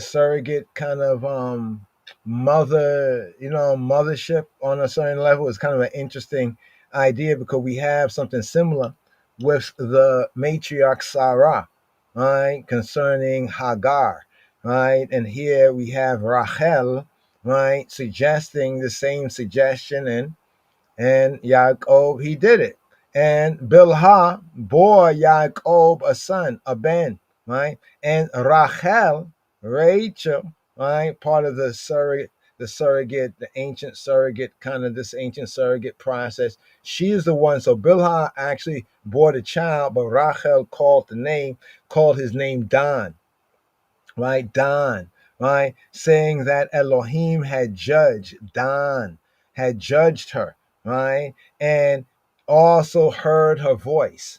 So Dan is to judge, but Dan is has executed the sentence of judgment, right? And therefore, because of that, like it's almost like to say I have been, the courts have ruled in my favor, right? And Bilhah bore Yaakov a second son, right? And Rachel called him, the second son, Naphtali, right? Saying that she had wrestled with her sister and prevailed. Now, when Leah, right, when she saw that she had stopped bearing, right, she gave Yaakov her handmaid, Zilpah, to be a Isha. This is interesting. Right here. All right. He gave her Zilpah, right? So Zilpah, right, bore Yaakov a son, right? And Leah called him God, right? God. Some say Gad, but that's a Gentile vowel. God, right? Called it God, saying that not a Gentile vowel, but that's not the way that the A is not a ga, ah. It is it's e, it's u, it's ah, it's a, it's I, or it's o. This is God, God, saying that fortune, right, had come, or really she says like a troop, because God mean troop, right? Like a dad, like to kind of like almost like the mob in a sense. It's kind of interesting. It's like the mob, like as a troop, yeah, right. But Zilpah, she bore Yaakov a second son, right? And Leah, right? And Leah called him Asher, right? Saying that she was Asher, right? She was happy, right? Asher. So we have Asher with the word for happy, Asher. The daughters would call her happy, right? So the third reading basically ends there, right? So we get this back and forth between Leah and Rachel and Leah. But it's kind of interesting because the narrative says something. It says this love. Remember I said on the previous podcast, like search through, especially like Genesis. and look for, like, search like love, right? Search love, and try to read around those areas. It's kind of interesting because it seemed like, when the narrative brings out like he loved her more. Mm. You know what I'm saying? And then also with Isaac, it says Isaac loved, Esau, right? Because he had game in his mouth, the venison, the food, the hunt. You know what I'm saying? It's kind of interesting, the use of love in the scripture. Yeah. But anyway, the fourth reading, right? Let's touch on the fourth reading, Genesis chapter 30, verses 14 to 27, if we can get to. In the fourth reading, Reuben found some mandrakes and brought them to Leah, right? Rachel, remember, Reuben is Leah and Jacob's like the firstborn, yeah? So found some mandrakes and brought them to Leah. And Rachel asked Leah for the mandrakes. And when Leah resisted, Rachel, she agreed. Rachel agreed, right? Rachel agreed that Yaakov, right, that Jacob would sleep with Leah that night in exchange for the mandrakes. Whoa, wow. Sister, you know? And so what happened? Well, when Jacob, when he came home that evening, Leah told him that he had to sleep with her because she had hired him with mandrakes. Uh.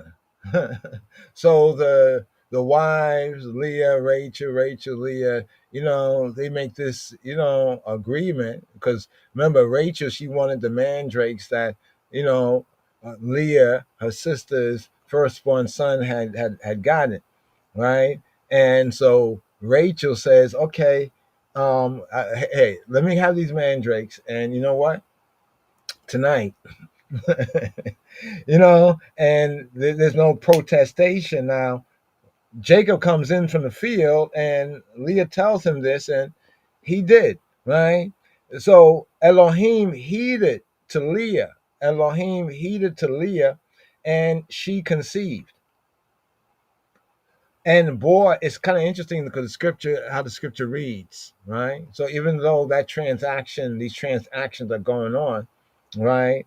Here, the narrator is letting us know that Elohim had heeded. That means Leah asked something, right? And then she conceived. Remember, it was past her time. Hmm?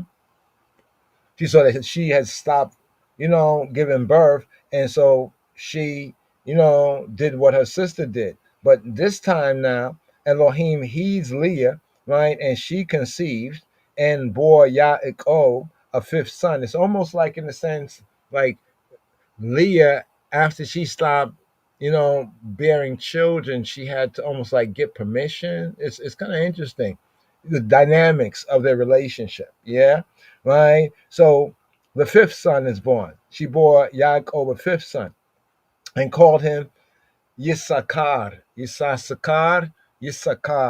Right? Remember we talked on Sakar, right? And when Laban asked Jacob what his um maskoret would be, and maskoret is like wages, coming from the word to hire, sakar, right? Yissachar, right? Saying that Elohim, right, had given her a reward.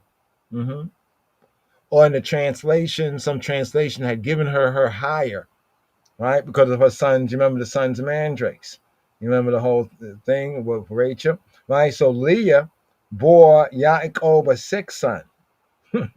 Leah said, "You got my son's mandrakes, you know what I mean? So I can, go about this at will. You got that. I got this, right?" So Leah bore Yaakov a sixth son and called him Zebulun. Zebulun, because Zebul, right, can mean like to dwell or like to give a dowry, saying that Elohim had endowed her with a good dowry, right, a good dowry.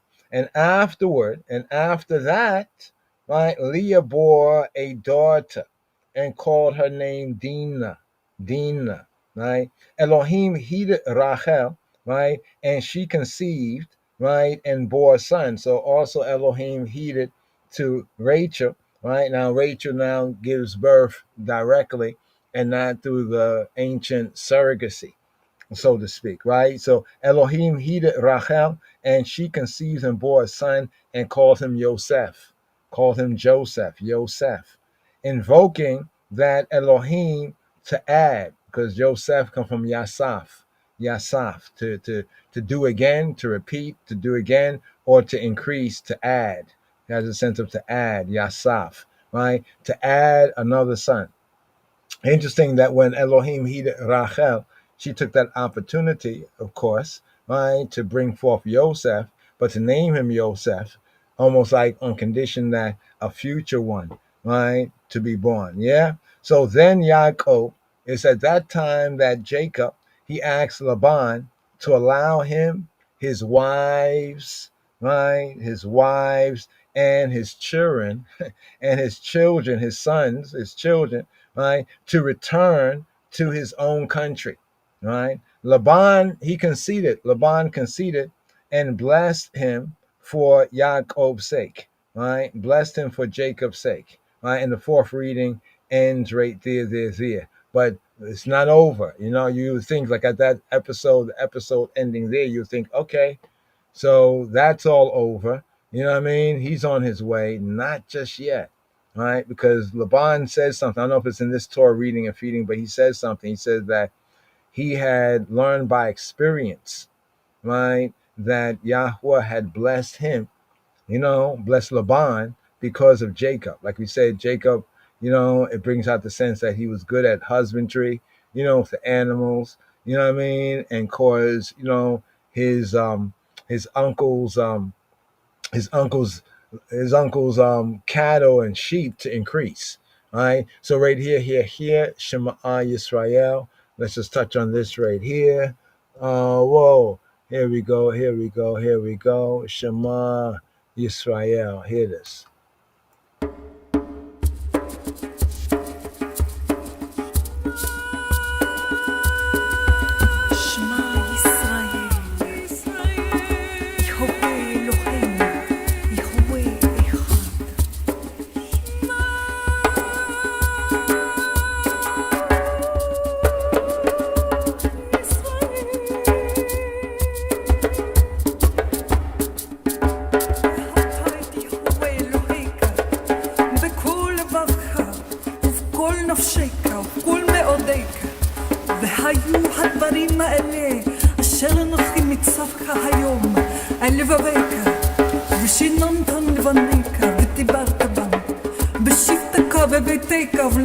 בדרך ושכבקוב קומך וכתבת מאוד על ידיך והיו לטוטפות בין עיניך וכתבתם על מזוזות ביתך ובשעריך.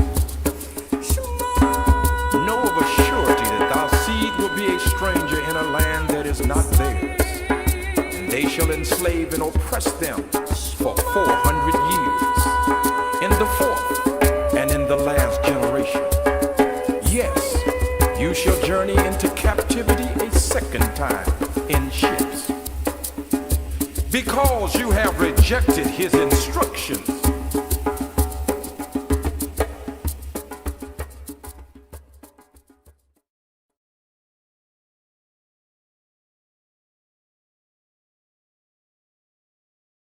שמע ישראל, אדוני אלוהינו, אדוני אחד. שמע ישראל, אדוני אלוהינו, אדוני אחד. Hear, Shema Yisrael, hear, give ear, here for the Shalishi, here for the third Aliyah, the third reading, the third up offering here for this Shabbat Wayyetzei, Sabbath, and he went out, and he went forward. Here picking up the first book of Moshe, the Hebrew book called Genesis, here, Genesis chapter 29, here at the 18th verse, for the Shalishi. Wayahab Yaakov eta Rachel. Wayomer Badika Shaba Shani Bi Rachel Biteka Hakitana haketana. And Yaakov and Jacob love Rachel. Wayahab Yaakov eta Rachel. And Jacob loved Rachel and said, Wayomer, I will serve thee 7 years for Rachel, for Rachel, thy younger daughter. Ebadika Shava Shanim Rachel Bitika Haketana, for Rachel, thy younger daughter. Rachel Bitika Haketana. And Laban said, it is better that I give her to thee than that I should give her to another man. Abide with I. And Yaakov and Jacob served 7 years for Rachel, for Rachel. And they seemed to him but a few days for the love he had to her. And Yaakov and Jacob said to Laban, to Laban, give my wife, my Isha, and Wayomer Yaakov illa Laban. And Yaakov, Jacob said to Laban, to Laban, Hava eta ishti, give my wife, my ishti, my esheti, ishti, oseti, give me my oset, my ishti, give me my wife. Haba eta ishti, give my wife, ishti, for my days are fulfilled, that I may go in to her. Hava eta ishti, kia malua yamai, with aboa. And Laban gathered together all the men of the place and made a feast. And it came to pass in the evening that he took Leah, his daughter, and brought her to him. And he went in to her. And Laban gave to his daughter Leah Zilpah, his maid, for an handmaid. And it came to pass that in the morning in the book, behold, it Leah. And he said to Laban, to Laban, what is this thou hast done? What is this thou hast done to me? Ma zota asita li. What is this thou hast done to me? Did not I serve with thee for Rachel, for Rachel? Wherefore then hast thou beguiled me? Ma zota asita li. Hallo, de Rachel abadtia imak with Lama remitani. Wherefore then hast thou beguiled me with Lama remitani? And Laban said, it must not be so done in our country, to give the younger before the firstborn. Fulfill her week, and I and I will give thee this also for the service which thou shalt serve with me, with I, yet 7 other years. And Yaakov and Jacob did so, and fulfilled her week. And he gave him Rachel, his daughter, to Isha also, to wife also. And Laban gave to Rachel, his daughter Bilhah, his maid, to be her maid. And he went in also to Rachel, and he loved also Rachel more than Leah, and served with him yet 7 other years. And when Jehovah saw that Leah hated, he opened her womb, but Rachel, barren. And Leah conceived and bare a son, and she called his name Reuben. And she called her name Watikra Shemo Reuben, Ki Amra Ki Ai Wa Be Anyi Ki Ata Ye Habani Ishi. And she called his name Reuben, for she said, surely Jehovah hath looked upon I affliction. Watikra Shemo Reuben Ki Amra Ki Ai Wa Be Anyi. Now, therefore, my husband will love me. Ki ata ye habani he she, and she conceived again, and bare a son, and said, because Jehovah hath heard that I was hated, he hath therefore given I this son also. And she called his name Simeon. Wa tahara oda, wa teleda bain, wa tomer ki shamahi hoa, ki sinua anoki, wa ya yitena li gam etze, wa tikra shimo Shimon. And she conceived again, and bare a son, and said, now, this time, this I will my husband be joined to me, because I have borne him 3 sons. Therefore was his name Shimon, called Levi. Therefore was his name called Lewi. Wa tahara oda, wa teleda bain, wa tomer ata, ha pa'ama, Yilaweh, Ata hapa'ama, Yilaweh Yishia Elayakia, Yaladiti Yaloa, Losha Bani, Alkin, Arashmo Lewi. Therefore was his name called Lewi, Levi. And she conceived again, Watahar Od, and bare a son, Wateled Bain. And she said, Watomer, now will I praise Jehovah. Therefore she called his name Judah, and left bearing. Hapa'am Odeh Eti Hoa Alkain Ara Shemo Yehuda Wa Ta Emod Mia Ledet. Now will I praise the Lord, Yahuwah, Hapa'am, Odeh, Eti Hoa. Therefore all came. She called his name, Tara'ah Shemo, Judah, Yehuda, and left bearing. Wata Emoda, Mia Ledet. And here, Shema Yisrael, here, give here, Yisrael, first book of Moshe, Hebrew book, called Genesis chapter 30. And when Rachel saw that she bare Yaakov no children, Rachel envied her sister, and said to Yaakov, give me children, or else I die. Watere Rachel ki Eloah yalda li Yaakov. Watek ane Rachel ba'echotaha. Watomer el Yaakov. And she said to Jacob, Habali banim withim hayin metahanoki. And Jacob's anger was kindled against Rachel.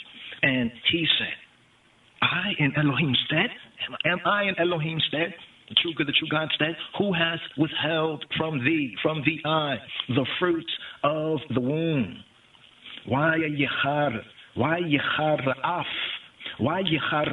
Yaakov? And Jacob's anger, Rachel, was kindled against Rachel. Why Yomer? And he said, Hitachata Elohim Anoki. Am I in Elohim's stead? Hitachata Elohim Anoki. Asher Mana'a Miyamecha Pri. Who has withheld from thee the fruit of the womb? And she said, behold, look, see, my maid Bilhah, go into her, and she shall bear upon my knees, that I may also have children by her. And she gave him Bilhah, her handmaid, to Isha, to Eshet, to wife, to woman. And Yaakov and Jacob went in to her.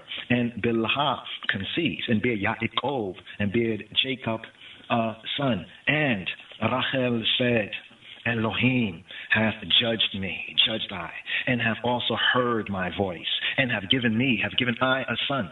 Therefore called she his name Dan. Watomer Rachel, Danani Elohim. Elohim has judged I. He judged. Elohim judged I. Danani Elohim. With Dama Shama, Bit Oli. Why Yitain Ali, Bain, all came. Ara Shemo Dan. Therefore called she his name Dan. And Bilhah, Rachel's maid, conceived again, and bare Yaakov, bare Jacob a second son. And Rachel and Rachel said, with great wrestlings have I wrestled with my sister, and I have prevailed. And she called his name Naphtali. Watomer Rachel, and Rachel said, Naphtulei Elohim. Naphtulei Elohim, with Elohim wrestlings, with mighty wrestlings, with great wrestlings of Elohim. Naphtulei Elohim, Nifataltia Ima Echoti Gam Yakolti. With Elohim wrestlings have I wrestled with my sister Nifatalti Ima Echoti, and have prevailed, and also Gam Yakolti, and have prevailed. Watikra Shemo, and she called his name Naphtali. When Leah saw that she had left bearing, she took Zilpah, her maid, and gave her Yaakov, and gave her Jacob, Leisha, to Isha, Esha, to Orpha, and Zilpah, Leah's maid, bare Yaakov, bare Jacob a son. And Leah said, a troop cometh, and she called his name Gad. And Leah said, Watomer Leah, Bagad, fortune, a troop, Bagad. Watikra eta shemo Gad. She said, in a troop, Bagad. Watikra, and she called eta shemo, and she called his name Gad. She called his name Gad. And Zilpah, Leah's maid, bare Yaakov, bare Jacob a second son. And Leah said, happy am I, for the daughters will call I blessed. And she called his name Asher. Wateleda Zilpah, Shifchat Leah, Bein Sheni, Le Yaakov. And Zilpah, Leah's handmaid, bore Yaakov a second son. Watomer Leah, and Leah said, Be'ashri, happy am I. Be'ashri, happy am I. Kia isharuni benota. For the daughters will call I happy. Ki isharuni banot. And happy I am, saying of me, I'm happy, banot, the daughters will call me happy. Watikra et shemo Asher, and called his name Asher, and called his name Asher.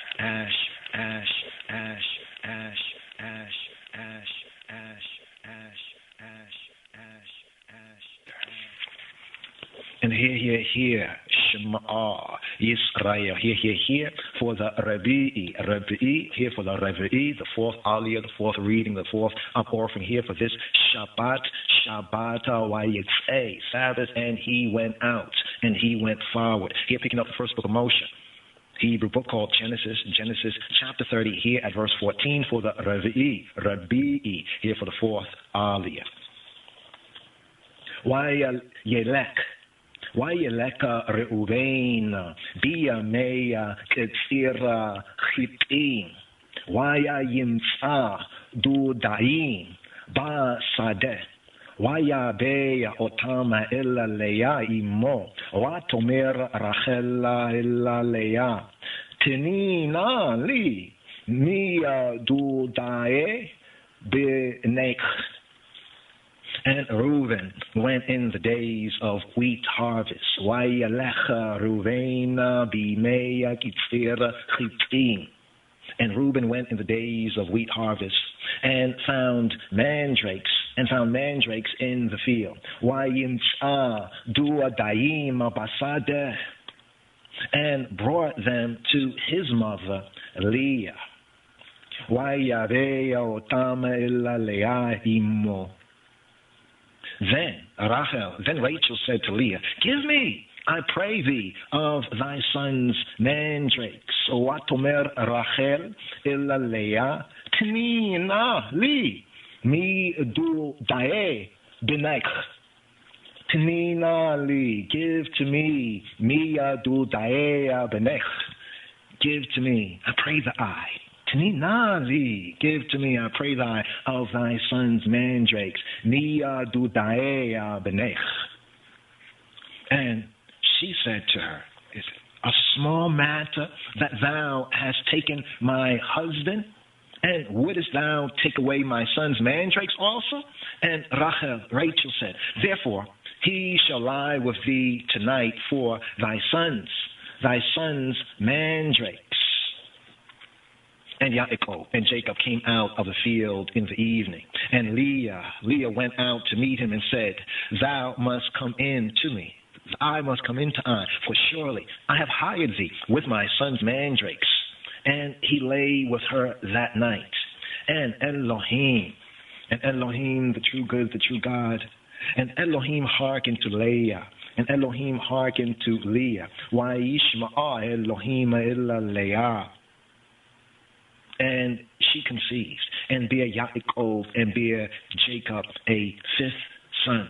And Leah said, "Elohim hath given me my hire, because I have given my maiden to my husband." And she called his name Issachar. Watomer Leah, Natana Elohim, Sekaria, Ashara Natatia, Shifachatia, Leishi, Watikra Shemo, Yisakar. And Leah said, "Elohim hath given me my hire. Natan Elohim Sekari,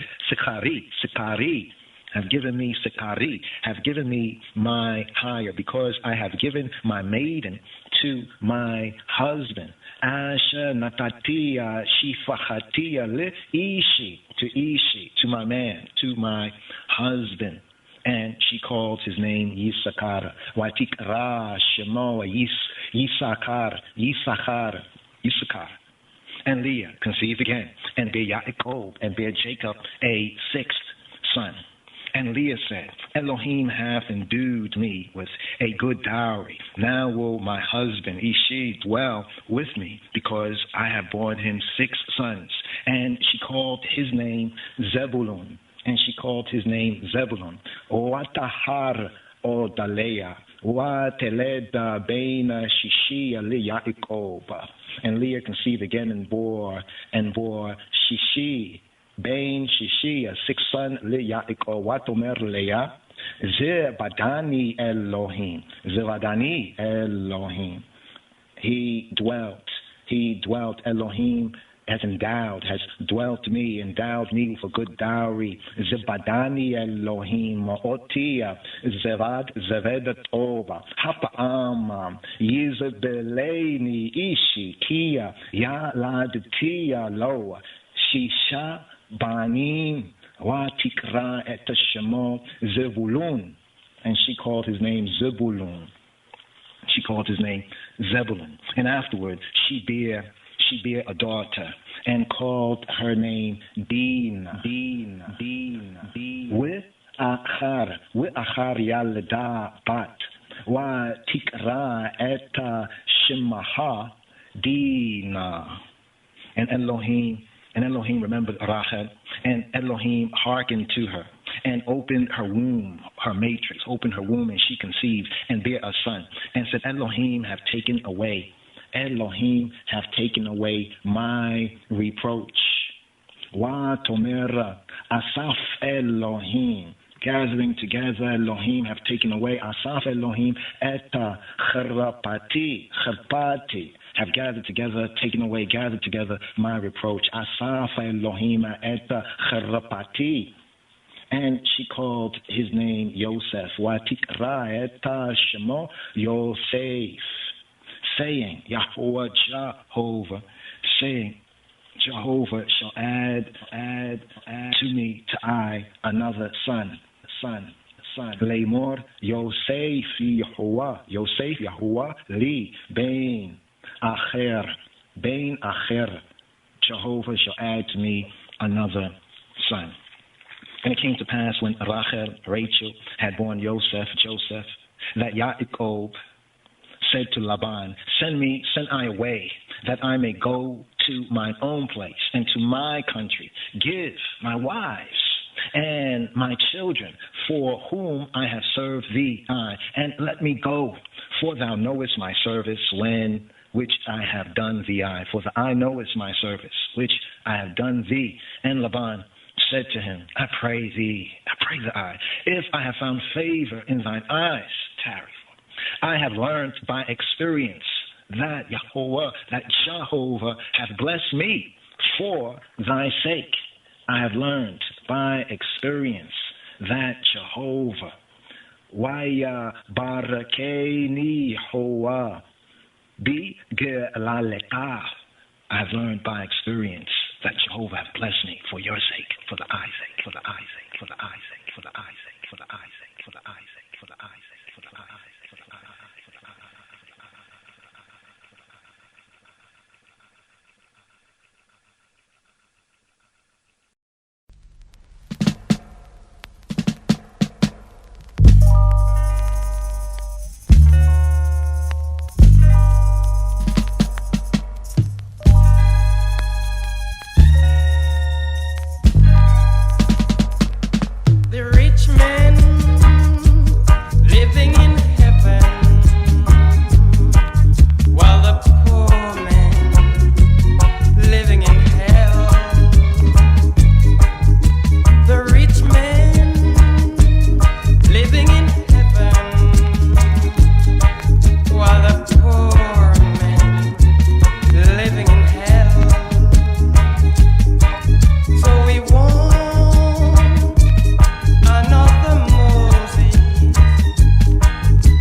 Psalm 90. תהילים ספר רביעי מזמור צדה, צדה, צדה, צדה, צדה, צדה, צדה, צדה. תפילה למשה איש האלוהים, איש האלוהים, איש האלוהים, איש האלוהים, איש האלוהים, איש האלוהים, איש האלוהים, איש האלוהים, איש האלוהים, איש האלוהים. אדוני, אדוני, אדוני, אדוני. Lord, thou hast been our dwelling place in all generations, generations, generations, generations, generations, generations. אדוני, מעון אתה היית לנו בדור ודור, בדור ודור, בדור ודור, בדור ודור, בדור. Psalm 90. תהילים ספר רביעי מזמור צדה, צדה, צדה, צדה, צדה, צדה, צדה, צדה. תפילה למשה איש האלוהים, איש האלוהים, איש האלוהים, איש האלוהים, איש האלוהים, איש האלוהים, איש האלוהים, איש האלוהים, איש האלוהים, איש האלוהים. אדוני, אדוני, אדוני, אדוני. Lord, thou hast been our dwelling place in all generations, generations, generations, generations, generations, generations. אדוני, מעון אתה היית לנו בדור ודור, בדור ודור, בדור ודור, בדור ודור, בדור ודור. Before the mountains were brought forth, or ever thou hadst formed the earth and the world, and the world, and the world, and the world, and the world. ומעולם עד עולם, עד עולם, עד עולם, עד עולם, עד עולם, עד עולם. Even from everlasting to everlasting to everlasting to everlasting to everlasting to thou art God, art God, art God, art God. אתה אל, אל, אל, אל, אל, אל. Thou turnest man to destruction, and sayest, Return, ye children of men. For 1,000 years in thy sight are but as yesterday when it is past, and as a watch in the night. Thou carriest them away as with a flood. They are as asleep. In the morning they are like grass which groweth up. In the morning it flourisheth and groweth up. In the evening it is cut down and withereth. For we are consumed by thine anger, and by thy wrath are we troubled. Thou hast set our iniquities before thee, our secret sins in the light of thy countenance. For all our days are passed away in thy wrath. We spend our years as a tale that is told. The days of our years are 60 years and 10. And if by reason of strength they be 80 years, yet is their strength labor and sorrow. For it is soon cut off, and we fly away. Who knoweth the power of thine anger? Even according to thy fear, so is thy wrath. So teach us to number our days, that we may apply our hearts unto wisdom. Return, O Lord, how long? And let it repent thee concerning thy servants. O satisfy us early with thy mercy, that we may rejoice and be glad all our days. Make us glad according to the days wherein thou hast afflicted us, and the years wherein we have seen evil. Let thy work appear unto thy servants, and thy glory unto their children. And let the beauty of the Lord our God be upon us, and establish thou the work of our hands upon us. Yea, the work of our hands, establish thou, establish thou, establish thou, establish thou, establish thou.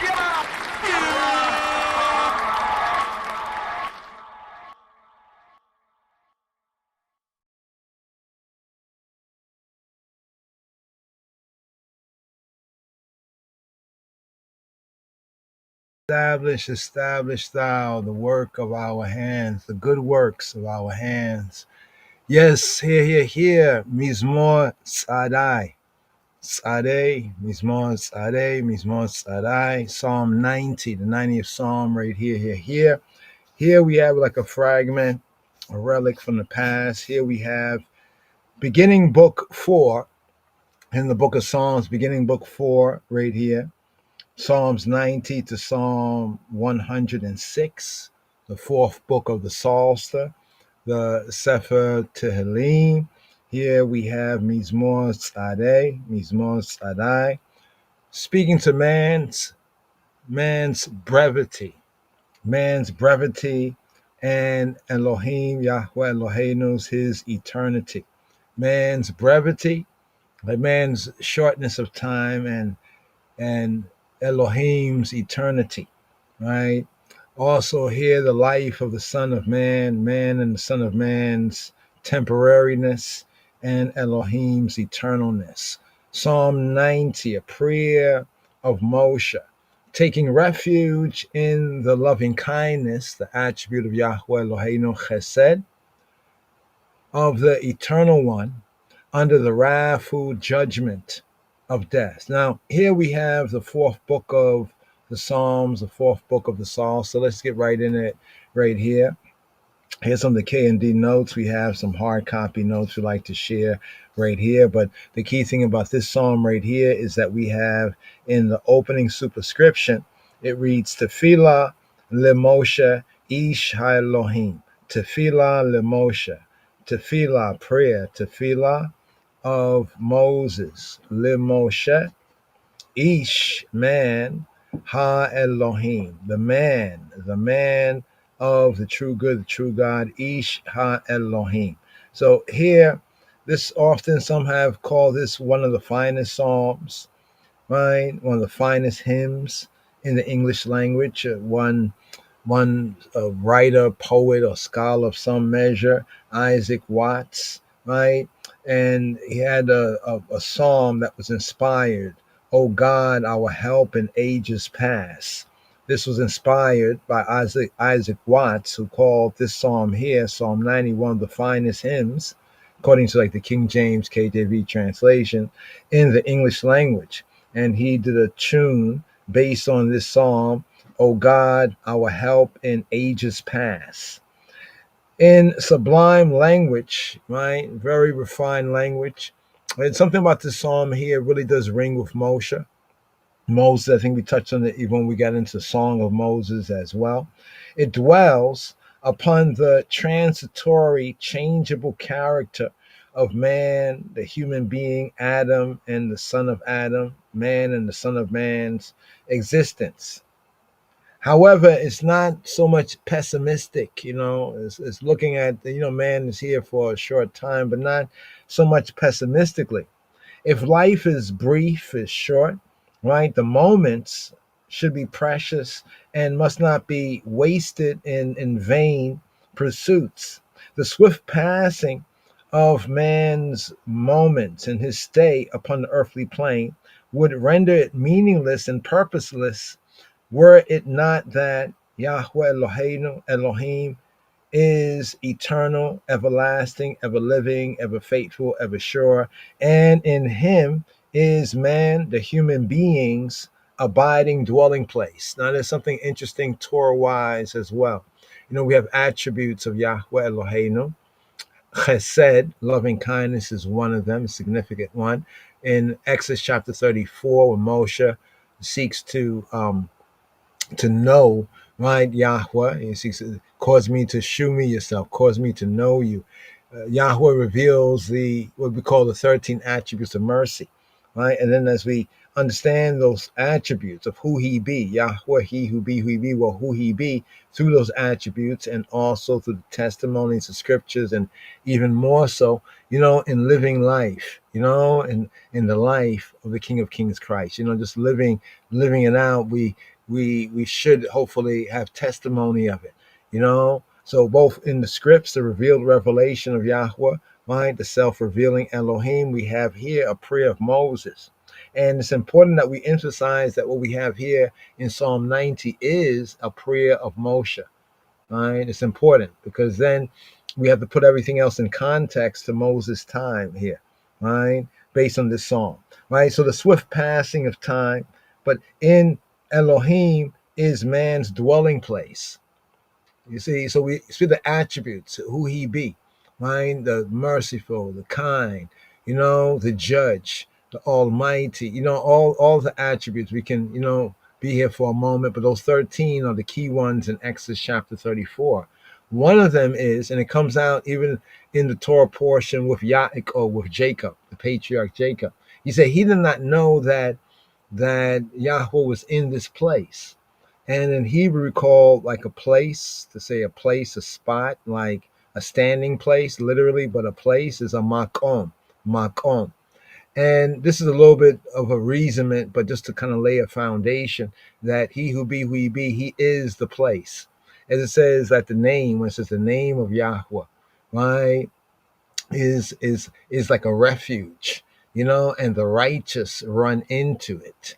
Right? How do we run into the name? Like what I mean? It's a refuge. How can it be a refuge? Right? So he is the dwelling place. He is the dwelling place. He is man's true dwelling place.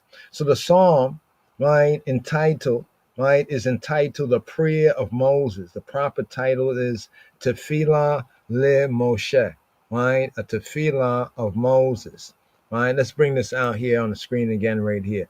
So from some of the notes here we have the fourth book of the Psalms, from Psalm 90 to Psalm 106, right? Corresponds. Remember when Yeshua Robbeinu, our Rabbi Yeshua Hanotri, Justice of Nazareth, he said, is it not written in your law? And he was discoursing, with the teachers, the scholars, the academics of Torah, like the rabbis and the Pharisees. And he says, it's not written in your law. And then he quotes Psalm. Well, why does he call Psalms your law? Right? Because the book of Psalms, right, is one book, but it's 5 parts, like Torah, right? So often we look at, say, the fourth book of Psalms, and we see some correspondences with the Sefer, right? The Sefer Bamidbar, Sefer Bamidbar. The Midbar is the wilderness, and that corresponds to the book of Numbers, as Numbers is the fourth book, right? The Sefer Bamidbar, right? Of the Pentateuch, of the 5 volumes that we call Torah. Pentateuch mean like 5 volumes, right? So the fourth of the 5 volumes, and corresponding here with the fourth book of the Sefer Tehillim, with the book of Psalms. So here it beginning with book 4, right? So when we look at book 4 here, and then we look at the Torah, 5 volumes for the Torah, 5 volumes for the Psalms, and we come to the fourth book, we have a psalm that begins with a tefillah le Moshe Ish HaElohim, a prayer, tefillah of Moshe, right? The Ish HaElohim, that comes out of the midst of the dying off, the dying off of the older generation during the march, during the march through the wilderness that in the Hebrew is known as the Midbar, to the name, right? To the name that could not be allowed to remain so bald, because next to Abraham, right, Moshe is like the greatest man known, like in the Brit Hayashana, was called the Old Testament, right? History of redemption. Is added the title of honor, right, to his name, right? The prayer of Moshe, right? Tefillah le Moshe, Ish Ha-Elohim. So the Hebrew there, the title of honor, Ish Ha-Elohim. And then we find in Deuteronomy, 33, where I said, "Wizot ha-baraka asher baraka Moshe Isha Elohim et b'nei Yisrael lifneya moto." Here we have Deuteronomy chapter 33, verse 1, Wizot, and this ha-baraka, and this is the baraka, this is the blessing, asher barak, that he blessed Moshe, that Moshe blessed, right? Asher barak Moshe, Ish Ha-Elohim. So here in Deuteronomy, like we have here in today's daily Psalm, Mizmor Tzadai, Psalm 90, we have this phrase right there that we highlighted, Moshe Ish Ha-Elohim. Who is Moses? Moshe is the Ish. He's the man. Now remember, there's like four words, main words in the Hebrew that often is translated as man. So Ish here means like man of like of authority, man of responsibility, of standing, like a man of standing, within the community, not just a rank and file man, the Adam or the Ben Adam, not the Ben Adam, the Ben Ha-Adam, like the regular son of man, regular human being, but this is like one who has to whom more is given, more is required. Let's put it like that. That term often is used in connection with Ish, right? So to those high and those low. So the Ish should be the high man in society, man of some responsibility. So Moshe is called, right? Not the Adam of Elohim. No, no, no, not that. But the Moshe is called the Ish Ha-Elohim. So here, even in Deuteronomy chapter 33, verse 1, with the opening of today's daily psalm, so you can see this in the Anglit, see it in the English, Anglit. It says, and this is the Baraka, this is the blessing wherewith Moses, the man of God, blessed the children of Israel, right? Lifnei moto, before his before his death. And here, down here, the Tanakh, Wizot ha-baraka asher barak Moshe ish ha-Elohim eta b'nei Yisrael lifnei moto. Right? So here in Deuteronomy 33 and 1, we have the same as we have here, the title of honor, and then also in Joshua 14 and 6. Right? Joshua 14 and 6. Wayigshu B'nei Yehuda ela Yehoshua ba Gilgal Wayomer Elayo Kalei ben Yefune ha Kenizi Ata Yadaita Eta Hadabar Rasher Diber Yahuwah ela Moshe Isha Elohim al al odotai wa al odoteka bikadesha barnea, bringing out Joshua 14 and 6. So these are areas where it has Moses with the title of honor as Ish Ha-Elohim, as the man of the true good, the true God. Here we go, right here. Here we go. This is the verse that we just read, KJV Light. It says, then the children of Yehuda, the Bnei Yehuda, they came to Yehoshua, Gilgal and Caleb ben Yefuneh, Hag and Nazi, then and Caleb the son of Jephunneh the Kenizzite, and they said to him, thou knowest, Ata Yadata, the thing, the word, Hadabar, right? Diber Yahuwah, that Yahuwah said or spoke to Moshe, Ish Ha-Elohim, Moses, the man of Elohim, concerning me and concerning thee in the Kadesh Barnea, in the Kadesh Barnea. So right here, it's interesting because, came to and said to him, thou knowest the thing that Yahweh said to Moshe. Right? Then the children of Judah came to Joshua and Gilgal, and Caleb, the son of Jephunneh, said to him, okay, yeah, recalling what occurred. So this psalm is the context of Moshe in the wilderness, and it connects with the Bamidbar, the wilderness tribe. An ancient name of the prophets, one of the ancient names of the prophets was also known as prophets, was called like Ish Ha-Elohim, that expresses the close relationship, right? The close relationship and the fellowship, the Chavruta with Elohim. Just as servant of Yahweh. So we have elsewhere was like servant of Jehovah, or even Dawid expresses that I'm like Abdekah, I'm your servant, expresses the relationship of avoda, of service, in accordance with the special office and in relation, right, to the history of redemption. Into that Yahweh has taken the man, and into that he himself has entered, right, the covenant relationship. There is scarcely any written memorial of antiquity that so brilliantly justifies the testimony of tradition concerning its origin as does this psalm. That's an interesting point they just made. There's scarcely any written memorial of antiquity of the past that so brilliantly justifies the testimony of tradition concerning its origin as does this psalm, that may have been preserved in some one or other of the older works, perhaps the book of Jasher, not the stuff that people are running around with today. That's a later rabbinical commentary, but the original that Joshua 10 and 13 and 2 Samuel 1 and 18 speaks about, until the time of the final redaction of the Psalms, when the Psalms in our present form, right, had come down to us, not alone with respect to its content, but also with reference to the form of its language. So even sometimes, like, we'll see a translation and it'll read just like the other psalm, another area. But then when you look at the Hebrew, you see sometimes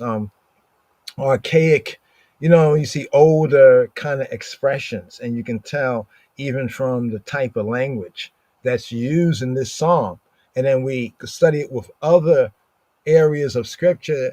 In some areas it does display different layers, like almost like King James old version, the old English. And if you go older than King James, if you compare King James version to Bede, somebody named Bede is, like, for a lot of us to be hard to read, but it's English. So the same thing we can see with this psalm here. The form of its language is suitable to Moshe, right? It kind of like it's like Moses, because this is a prayer of Moses. So we take it as a prayer of Moses.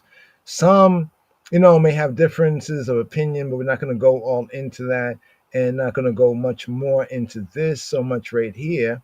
They say these trifling points, so we just scrolled over that because it looked like some trifling points, dwindle down to nothing in comparison with the fact that Psalm 90 bears within itself distinct traces of the same origin as the song, the Ha'azinu, that we have in Deuteronomy 32, and the blessing of Moshe, right, in Deuteronomy 33. In fact, these are our last two, like, Torah reading and feedings, like the 53rd and the 54th.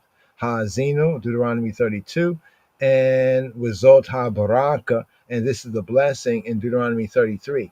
And also the discourses that we have in Deuteronomy, and in general, the directly Mosaic portions, the areas of the scripts that we can say directly are Mosaic within the Torah, the 5 books, right? Also, the book of the covenant, right? Like within the Torah, there's a section that's the book of the covenant. They don't stop it and like put a big sign up there, but there are other, I can say, we just look at this, okay, Deuteronomy, Genesis, but in there are sometimes ancient fragments from other books or other narratives, like the generations of Adam, the generations of this. These are books, generations.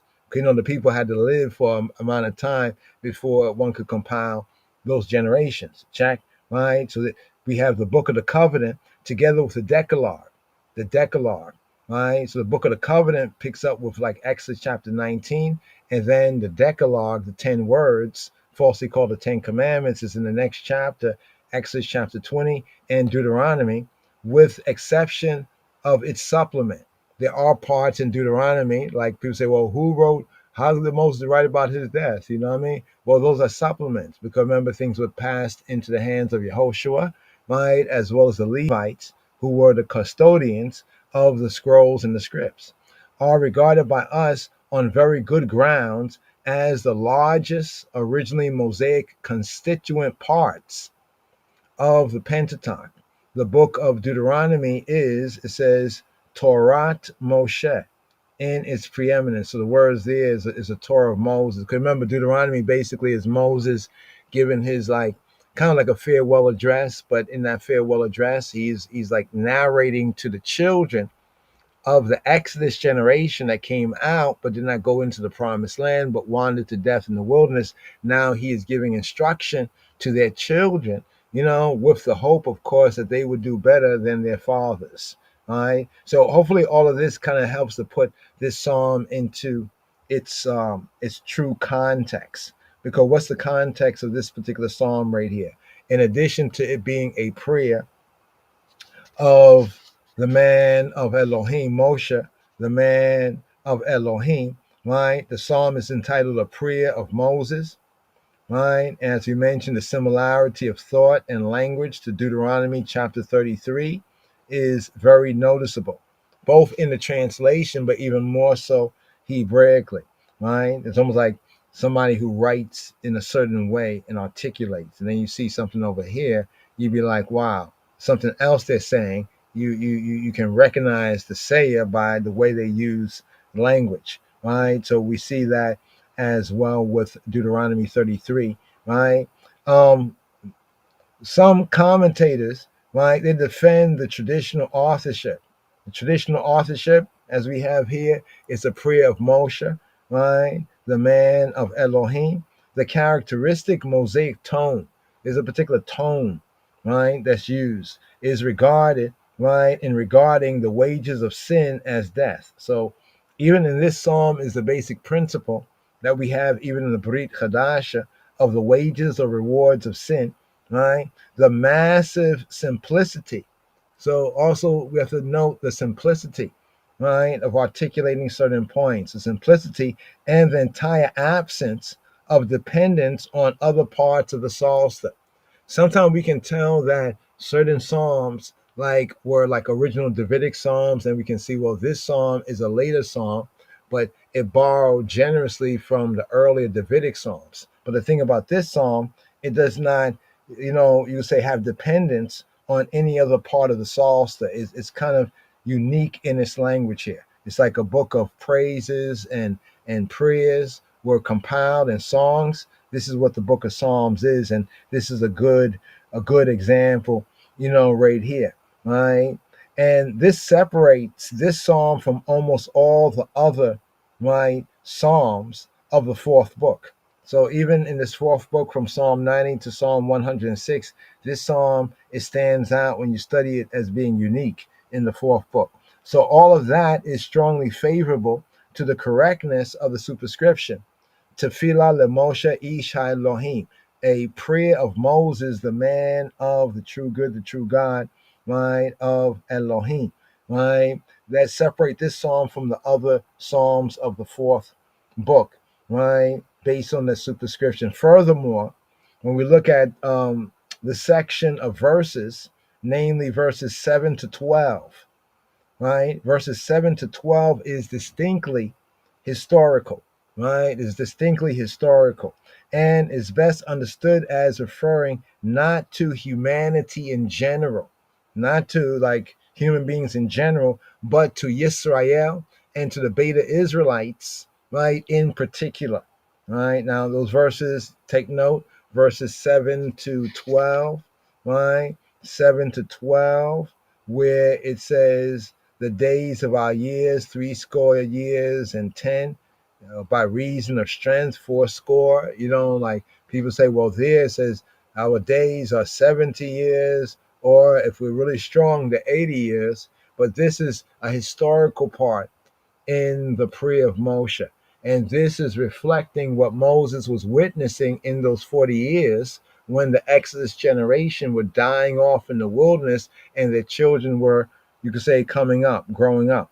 Right? So that's a historical aspect there that does not refer to mankind, even though in a lot of churches and a lot of people have taken it religiously to say, well, like if you're 69, I'm almost 70, and it's a whole psychology because of misunderstanding and because of these things not being, taught correctly or being misconstrued. So verses 7 to 12 in Psalm 90, where it speaks about 70 and 80 years, was not putting a stamp on all humanity that you only have 70 or 80 years. That's not what it's saying.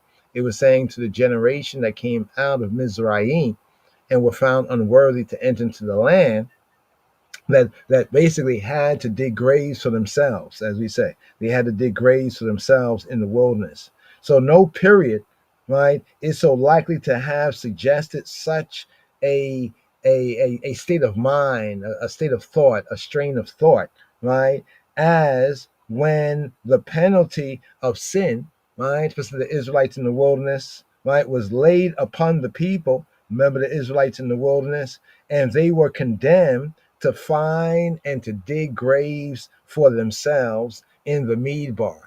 And the Midbar is the wilderness. So here to this fourth book, right, of the Psalms, a prayer of Moshe, right, Tefillah LeMoshe, right, Ish Ha Elohim, the man of Elohim. So here, let's get right in it right here, right? Touch on some of these highlights right here. Today's daily Psalm, Psalm 90, opening the fourth book of the Psalms, right? And like the fourth book of Torah, right? We have in the wilderness, and here opening the fourth book of the Psalms right here with Psalm 90. We have a prayer of Moses, and this here reflects, right, the experiences, especially the wilderness tribe of Yisrael. So we have verses 1 to 6, speaking of Elohim, him being immortal, his immortality and man's mortality, the contrast, right, between God and man. Elohim being immortal and man being mortal, verses 1 to 6. Verses 7 to 12 that we mentioned, the effect of divine wrath. What was the effect of divine wrath on the Israelites in the wilderness? It was that judgment, condemnation. They had to wander. They would have probably got a swift judgment, but Moshe plea bargained, and they basically, wandered for 40 years and had to dig graves for themselves. This was the effect of the divine wrath and the judgment. In other words, this is a classic example of the wages of sin is death. What happened to the Israelites? No, he brought them out of Mizraim, right? But he did not bring them in, right, to the land, right? The effect of the divine wrath, the wages of sin. They had to, proverbially speaking, pay for it. Verses 13, right, to 17, three major parts of today's daily psalm. The prayer, the tefillah for return, for the return of Yahweh, a return of Elohim's favor, the return of his graciousness, right? The return of his favor and the return of his graciousness, right? Moshe, remember how Moshe always would plea bargain, right? Plea bargain for the Israelites, turned away Yahweh's wrath, right, from the children of Israel many times. And here in the Psalm, with Psalm 90, we have a kind of example, as we do also in the Torah, an example, So right here, let's get into it. So here, prayer of Moses, of Moshe, the man of God. He says Adonai, right? The superscription is a prayer of Moses, the man of God, right? Prayer of Moses, man of God. Superscription, first proper verse, Adonai. Thou hast been our dwelling place in all generations. Interesting language here. Thou hast been our dwelling place. Tefillah leMoshe, Ish Elohim, Adonai, Ma'on, Ata Hayita Lanu, Bedor Wador, right? Adonai, oh Lord, Lord of his mercy. Right, let's bring it out. Let's bring it out right here so we can compare scripts right here. So here at the Aleph verse, including the superscription, a prayer of Moshe, right? Here. It's interesting here. Here some try to put in, they say put Yahweh, but actually Adonai would be more proper, even like in the context. Sometimes it's good to fall on the mercy of the court than to try to call the judge by name, right? Seeing that the name, the Yahweh is the covenant name. So you break covenant and then you dare even utter the name. Remember it says calling the name in vain. So even when Moshe prayed, in many instances, he would fall on the mercy, Lord of mercy, by saying Adonai, right? So here we have right here, opening verse, Adonai, Adonai, Ma'on, Ata Hayita Lanu, Adonai, Ma'on, Ata, Ma'on, refuge or dwelling place, Ma'on, Ata, you male, right? Ata, you male, have become, here we go, Ma'on, two forms of it in Hebrew. Elsewhere we might find Ma'in, but here it's Ma'on, right? Ma'on is like a dwelling place, a habitation, a refuge, like a lair, animal lair, a dwelling place, right? Here we have Ma'on, right? Ma'on coming from Onna. Onna mean cohabitation. Onna, like a man and a woman, like cohabitating. Onna, right? Conjugal rights. Onna, right? You have the sense of Onna, right? The root sense, the ancient Afro-Shemitic root sense is like dwelling together, right? Dwelling together, right? Unused root is an old Afro-Shemitic root that, and as the language developed, sometimes the roots are used less often, but they still are there, in the background, apparently meaning to dwell together, as we have in Ma'on, right? Adonai, Lord of his mercy. Ma'on, Ma'on, dwelling place. Ata, you yourself, to dwell together.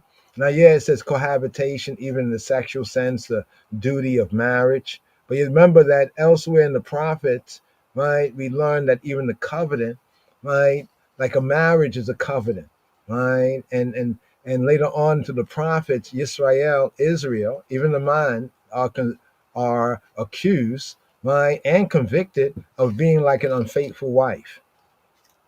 You know, like a man calling a woman the B word, and now it's like Yahweh through the prophets is saying to the man, y'all are the B word, y'all accused of, look how you broke the covenant, going after other people's Elohim and all this. So the Ma'on here is an abode. He has been our abode, he has been our retreat, he has been our asylum. Yes, he has been. So right here, this is Moses opening, right? First 6 verses right here. Elohim and mortal, man mortal. So we have, as we mentioned already, the Isha Elohim. Moses is so named in Deuteronomy 33 and 1. However, the description is also applied to other prophets. Other prophets are also known as Isha Elohim.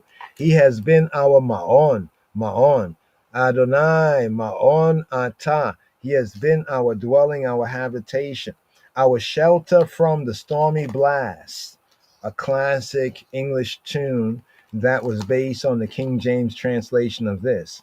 The eternal God is a dwelling place. Where do we have that? Where is that written? In Deuteronomy chapter 33, verse 27. Let's go there for a moment, just at the opening so we can get a good groundation.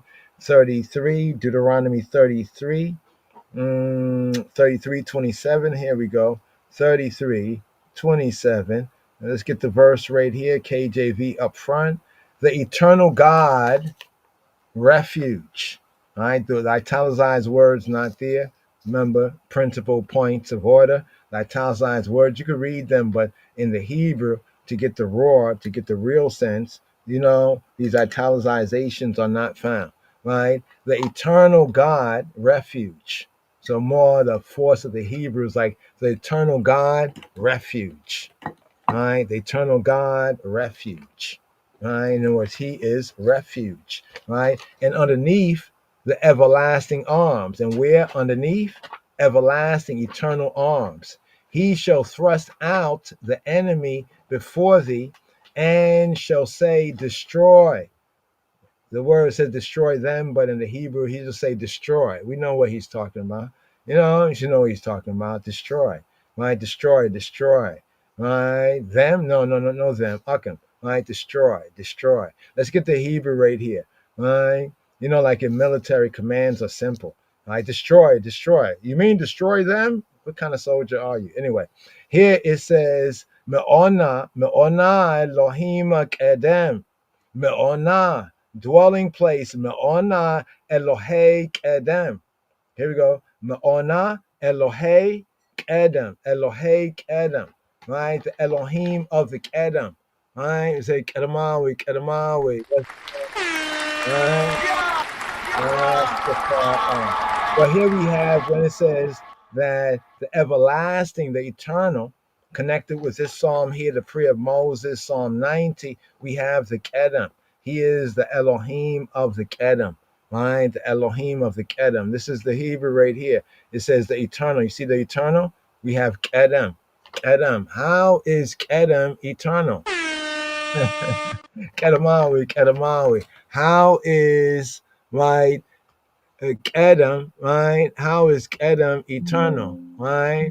Oh, chant, don't even have that audible up here, right here. Well, let's go into this right here. So in the Hebrew, right, this also can be seen as an attributional name of Yahweh Eloheinu. What do we mean by attributional name? He who be who he be.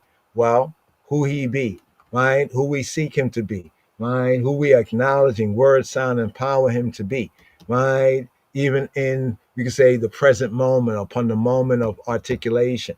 You're calling on somebody's mercy, then you should identify them as merciful, If you know that they have wrath too, you're not gonna, call them, like, I know you're an angry person, but you're looking for mercy. You know what I mean? You know what I mean? You know what I'm saying? I know you're a merciful person, and your mercy is much more than your anger. You gotta, you know what I'm saying? Right there. So here we go. Right here, I just got it right here. So here we have the Elohei Kedem. This is the first verse of today's Psalm, of Psalm 90, right? Right, the prayer, right, of Moshe, the man of God, the man of Elohim. So here it says, Me'ona Elohei Kedem, Ua mitachata zeroot olam, wa yegaresh mi paneka, oyeb, wa yomer,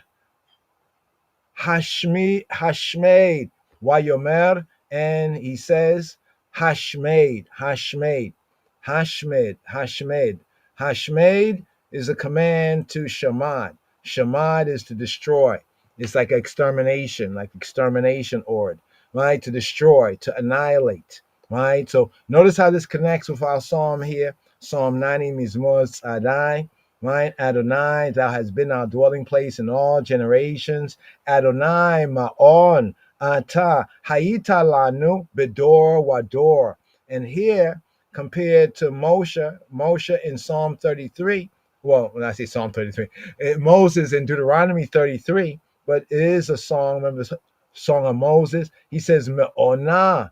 So we have Me'ona, Elohei Kedem, the Elohim of the Kedem, the eternal Elohim. Here we go, right here, Kedem, Elohei Kedem. Kadamawi. Kedem. Selassie. Elohei Kedem. For whom praise is due forever. Elohei Kedem. The Elohei Kedem. The Elohim of the Kedem. The Elohim of the East. Look to the East. The Elohim of antiquity. Now, this word Kedem depends on the context it's being used in, right? Let's get down to the root part. But it can signify the ancient time or the Kedem, the first time. The sense of first, the first power of the Trinity, the first power of the triune, Ha-Elohim, right? Ish Ha-Elohim is like the man of the triune Elohim, right? The ancient time, aforetime, right? From the ancient time, the earliest time, the ancient time, at the beginning time. Or the sense of the east is because the Kedem is where the light of the sun rises from. This is why it's the Kedem, right? But actually the word has a sense of like the front or to go before, right? A sense of first time or before, the ancient time. It's a very interesting word right here from the Kadam. Kadam actually means to meet as a verb. The Kadam is the verb to come, to be in front, to confront, to go before, right? To meet, to go before, right? To meet or to go before. When we get to the root sense of the Kadam, and when we use it in the sense of the Almighty, it can also imply he projects, to project oneself, to proceed, to anticipate, but also as it's used in the scripts, right, to meet. Like in the psalm, there's a psalm that says, and he preventeth him with blessing. Now you might think prevent, but prevent is like stopping. But actually, the real sense is the kedem, kadam sense. He meet him, right? He anticipate. He go before him with blessing. That's the real sense. But the translator, messed up, right? Or didn't really get it, right? So the Elohim, right, of ancient times, of the first time, the Elohei kedem is Ma'ona, and underneath, right, are the, here it says everlasting, and here it uses the word olam. This word too sometimes is used to translate in English the sense of eternal, right? Olam. Olam can be used to translate eternal, right? Everlasting, eternal. But when it's dealing with time, it's dealing with time like out of mind, right? Time past the vanishing point. So it has a sense of forever in the Hebrew can mean forever future or forever past, because forever is determined by he who is forever. I mean, how will we know what forever is, right? Everlasting arms, right? And he shall thrust out the enemy, the oyeb, from before thee, from before your face. and shall say destroy. Once again, this is Moshe's words in Deuteronomy 33, verse 27. Ma'ona Elohei Kedem Ua Mia Tachata Zero Ta'olam Wa Yigaresha Mipaneka Oyev Wa Yomer Hashmed, destroy, annihilate, destroy. Boom. So here, the similarity where he's identifying Adonai, thou hast been our dwelling place, instead of saying forever, right, or of the Kedem, the first time, right, or the eternal arms, right, he says here, Adonai, Lord of mercy. Remember the prayer of Moshe, Lord of mercy, right? Thou hast been our dwelling place. Now, KJV, this is some of the false translations, says all. The word all is the same word as the word generation. You see where it says H1755 is the word door, door. Now we say door wa door. So the full of the verse, Adonai ma'on ata, hayita lanu bedor wa door. In a door, what's a door here? Hebraically, it's a generation, like a period of time, right? A generation, right? Generation often is characterized by quality, condition, or the class of men. Back in my granddaddy's generation, well, that wasn't like his great granddaddy's generation. So you see the different generation, like from the grandfather to the father to the son to the grandson. That sense of this is what it's speaking about from one generation to the next generation, right? And this is more correct here, the Hebrew, in generation and generation. Bedor, Wador. So here, our dwelling place in a generation and a generation. Adonai, Lord of his mercy, has proved himself to be a ma'on, right? Ma'on, a dwelling place, a refuge, a habitation, right? Not in a spasmodic way, like maybe here a little, there a little, no, but in one generation after another. And even in our Torah studies, we can see that testimony there, from the generation of the fathers and then the grandfathers and going down to the children and the children's children right there. So here is our opening verse right here, right, to this section right here, right? Let's go to the next verse right here, the Bates verse, just to get a good groundation. Still speaking here in the opening, right? The opening part of Moshe's prayer is an acknowledgement, right? Also calling on Yahweh by Adonai, Lord of his mercy, right? Thou hast been our dwelling place in a generation and a generation. And then scrolling down here to the second verse, the Beit verse, before the mountains, right? You've been our dwelling place. How long is this? Before the mountains were brought forth. Wow. Or ever thou hast formed the earth, or whenever it was, right, that thou hast formed the earth and the world. So you see, even back there, they wasn't really saying like 6,000 years. They wasn't dealing with that, right? Yeah, 6,000 years from what? You mean 6,000 years from the garden? From a particular instance, not saying when the earth was actually formed, right? Or ever thou hast formed the earth, right? And the world, right? The inhabitable portion of the world, even from everlasting, from eternity to eternity, thou art God. Here, let's bring out the Hebrew right here. It says, Bit Arem Harim, before the mountains Yuladu. So here, when it's talking about the mountains, when it says before the mountains were brought forth, Yuladu. Yuladu come from Yalad. Yalad means to be. A Yuladu, before they were brought forth, is like before they were born. It's almost like saying before the mountains were born, right? Bit Arem Harim Yuladu.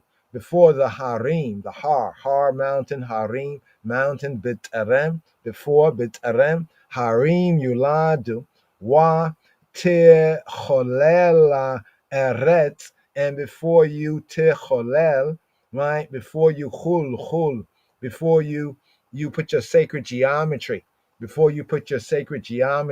right, on the earth. You see the word Chul, right? What Techolel. Let's bring out the exact sense. It's the heat poel sense, right? Heat. Here we go. What Techolel, right? Here we go. The hit poel, to whirl, right? To spiral. It actually basically means to spiral. And this is what's interesting about the whole spiral and sacred geometry with the Hebraic words here. Right? You know, we haven't seen ones pick up directly on it yet, but ones are going to pick up on it. We keep talking about it, they'll pick up on it.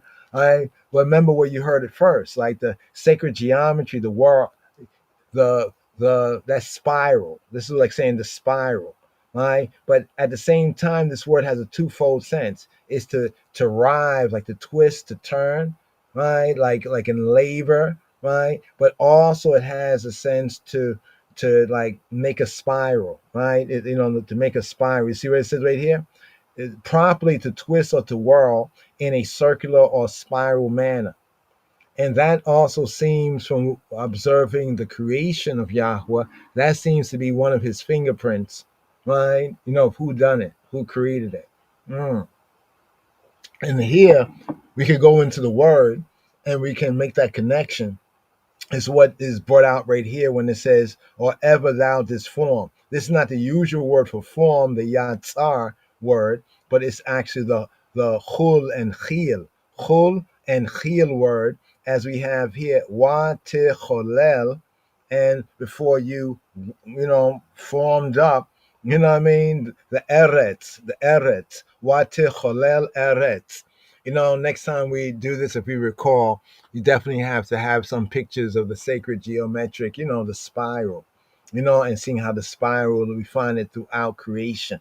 You know, that spiral. That's what he's saying right here. Wa and techolel eretz, right? With tevel, the earth, and like the earth and the wet parts of the earth, the tevel. When it says world, it really means the tevel. What is the tevel? The tevel, let's bring it out. The tevel is, they translate BDB, just following the translation here, but Strong's bringing it out more correctly, more fully. It's the parts of the earth that are moist and therefore inhabitable. If you notice, ancient civilizations always seem to have rose up around riverbed, you know, like river, valley civilization where there was water. This is what it's bringing out here. Those are the tevel, you know, like the moist and the inhabitable portion. People can live anywhere, but some places it's not. It's kind of hard living, right? But these, like you can say the best spots, so to speak, you know. But the world, even from everlasting to everlasting. Let's bring that out right here. It says, Ume olam ad olam, ata el. Ume olam, and from, ume, and from olam, from eternity, from time out of mind, ad, going on to olam, going on to time indefinite, ata, you male, el, ata, el, Atael, you are El, you are the Almighty. This is what it's bringing out here in the second verse. So the mountains, the ancient mountains. Also, we have that as well, brothers and sisters, in Deuteronomy, in Moshe's other, you can say his other song and his other book, right? We have that in Deuteronomy chapter 33 and 15, right? Deuteronomy chapter 33, right? 33 and 15. Let's just bring it out, right? Show and prove here. And for the chief things of the ancient mountains, you see what it says? The chief things of the ancient mountain, and for the precious things of the lasting hills, right here. Ume rosha harare kedem. So the harare, remember the other verse said Elohei kedem, right? That translates the eternal God, or the Elohim of the kedem, right? Ume rosh, and from the rosh, right? From the head, the ras. Ume rosha harare kedem, and from the head of the mountains of the kedem, the mountains of the kedem. So here, Rosh is the chief, right? The word ancient here is brought out as Kedem. So we have Kedem right here again, and the Kedem is the same Afro-Shemitic root as we have in the name. Kadamawi.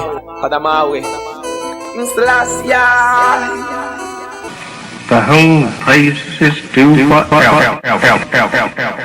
So in the title, right, in the title of the elect of God, the chosen one, the elect of God, Kedamai Haile Selassie.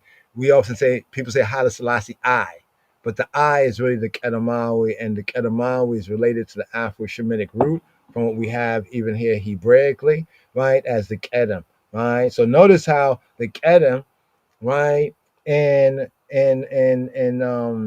what is it in Deuteronomy chapter 33:27 is translated as eternal, and over here the Kedem in Harare Kedem, the mountains of the Kedem. So Ume Rosha Hare Kedem Ua Mia Meged U Mi Meged Umia Meged Gebaota Olam, and for that which is the what? Precious things, the Meged, the excellent.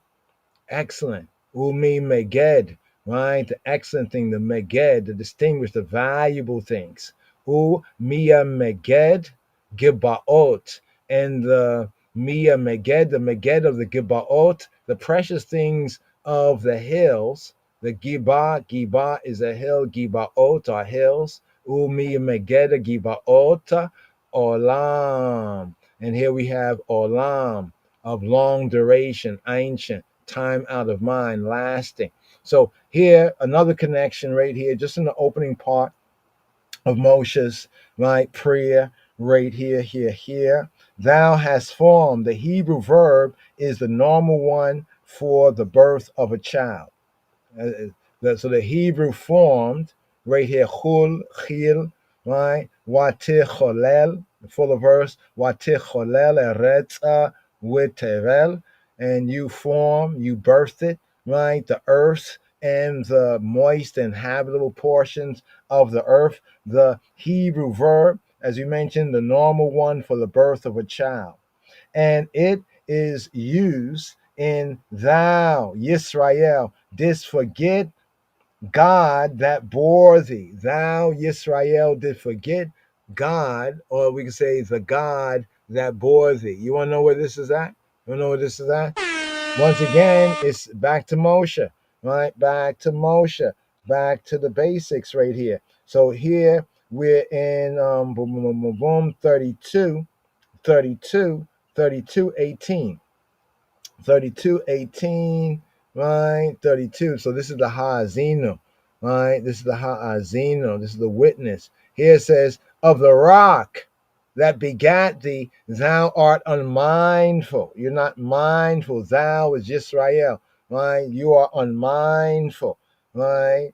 And then it says what? And has forgotten El, right? The El, the Almighty, the El that formed thee, the El that birthed it, right? That birthed thee. Here it says Sor, ye ladka. Sor, the rock, ye ladika, that birthed you, right? Teshi,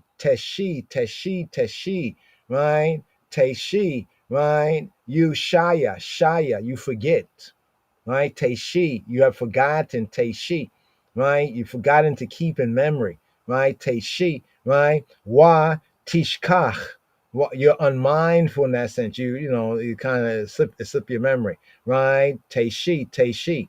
It's interesting here, right here, Teshi. Wa Tishkach, and you have forgotten El. You've forgotten the Almighty. Me Choleleka, right? So we have the Choleleka who has birthed you, right? Begotten thee. So when it says form, it's really like in the sense of begotten, right? So we can see even this comparison with with Psalm 90, right? And Deuteronomy 32 and 33. We've already think about maybe 3-4, right? Points of reference in just these two verses, right? So the world, as we mentioned right here, where it says the world is the Tebel. Tebel is translated as world, but here's where confusion comes in sometimes, right? In translation, the Tebel in this sense is the inhabitable portion of the world. When he says love not the world, he's not talking about this in that sense. You know what I'm saying? It's some things get kind of lost in translation. So the Tebel is the productive part of the earth that's inhabited by man. We have this in Psalm 24 and 1.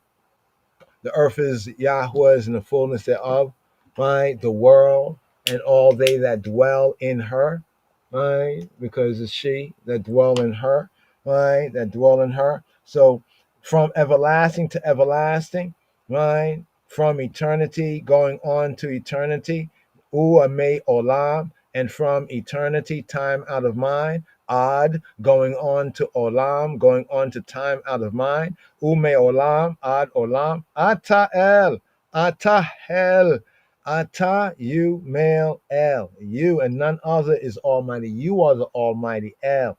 Ata El. You are the Almighty. So what do we have here? Before time was, and even after time shall cease, thee, O he who he be, will be. Right? You were, right? You be, and you will be. Right? Whether there's time or out of time. Right? Here, the Gimel verse, the third verse right here.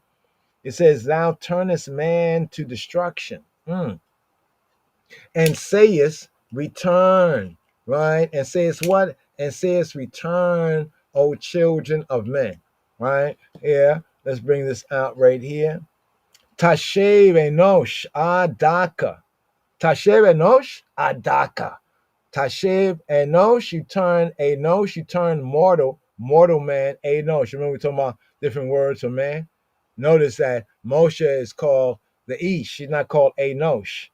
Enosh is like a term like more mortal man. Man subjected to dying. Enosh, right? Enosh, right?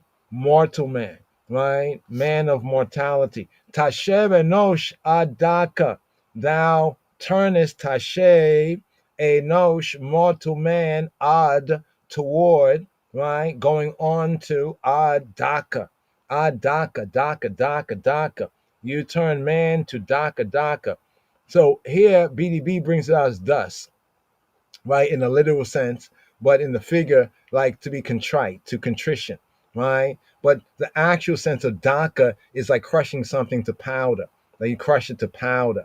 But in the figures of speech, feeling like you've been crushed to powder, make you very contrite, right? So others translate as thou turnest man to contrition, right? Adaka. On this interpretation, return means to me, the judge of the human spirit, to Yahweh Eloheinu. Elohim, the unchanging, is the refuge of changing and erring man. So it says that you are our refuge forever. Before time was, in time and out of time, it's about you. But man, he's here for a moment and he's gone the next moment, right? So return, Tashe, to he who he be, the judge of the human spirit. Elohim, the unchanging, is the Ma'on, the dwelling place of changing and erring and erroneous man and people. The Hebrew translation, right, often brings out more of contrition, while the King James Version brings out the sense of destruction, right? But contrition, right, also has the significance of dust, because literally, as we're showing you, it has a sense of crumble to powder, right? You turn man like to crumbling powder, right? To have him crumble like powder, right? Some connect this verse, like Ibn Ezra, connect this verse here with Genesis chapter 3 and in Bereshit chapter 3, Perek Gimel, right? Pasuk 19, right? Verse 19, right? Where it says, dust thou art, and to dust, Daka, shall thou return. Now the word, they use the word afar, but the word Daka means to crush something till it becomes like afar. It becomes like dust, right? Just to bring out the sense. So the word for man, let's get the word for man here. Enosh, Tashev Enosh, Adaka. Tashev Enosh, Adaka. So we have Enosh. Enosh denotes the human being in his frailty. Enosh denotes a human being, mortal man. I'm a man, I am mortal, in his frailty. Man in his frailty. We also have this in Psalm 3. And then 3, Slika. Psalm 8, right? Psalm VII. Psalm 8, and Hebraically verse 5. What is man that thou art mindful of him? So accordingly, the verse here it contrasts the fate of man, especially mortal man, Enosh, right? Who is to revert to dust, return to dust, with Ha'el, the Almighty's deathlessness and his eternalness, right? His foreverness, right? And then right here it says, Watomer, and you say, Watomer, what do you say? Shubu, B'nai Adam, Shubu, Shuvu, B'nai Adam, Shubu, Shubu, Shubu, B'nai Adam, Shubu, return, Shubu, turn, like do teshuba, repent, turn. There's a sense of return here in shub, right? In shub right here, to turn back, right? It's almost like repent. The idea of teshuba is here, right? When he says shubu, return y'all, b'nai Adam, return y'all sons of Adam, return y'all children. When it says children of men, it's really Adam, right? B'nai Adam, children of men, human beings, right? To point to human beings. Let's hit verse 4, the Dalet verse. Going on, right? Just in the opening 1 to 6, El Ha'el's immortality and man's mortality. For 1,000 years in thy sight, as yesterday when it is past, as a watch in the night. Now, you see, even when Peter later on, Kepha, aka Peter, he just be like 1,000 years is as a day, 1,000 years in your sight is as a day.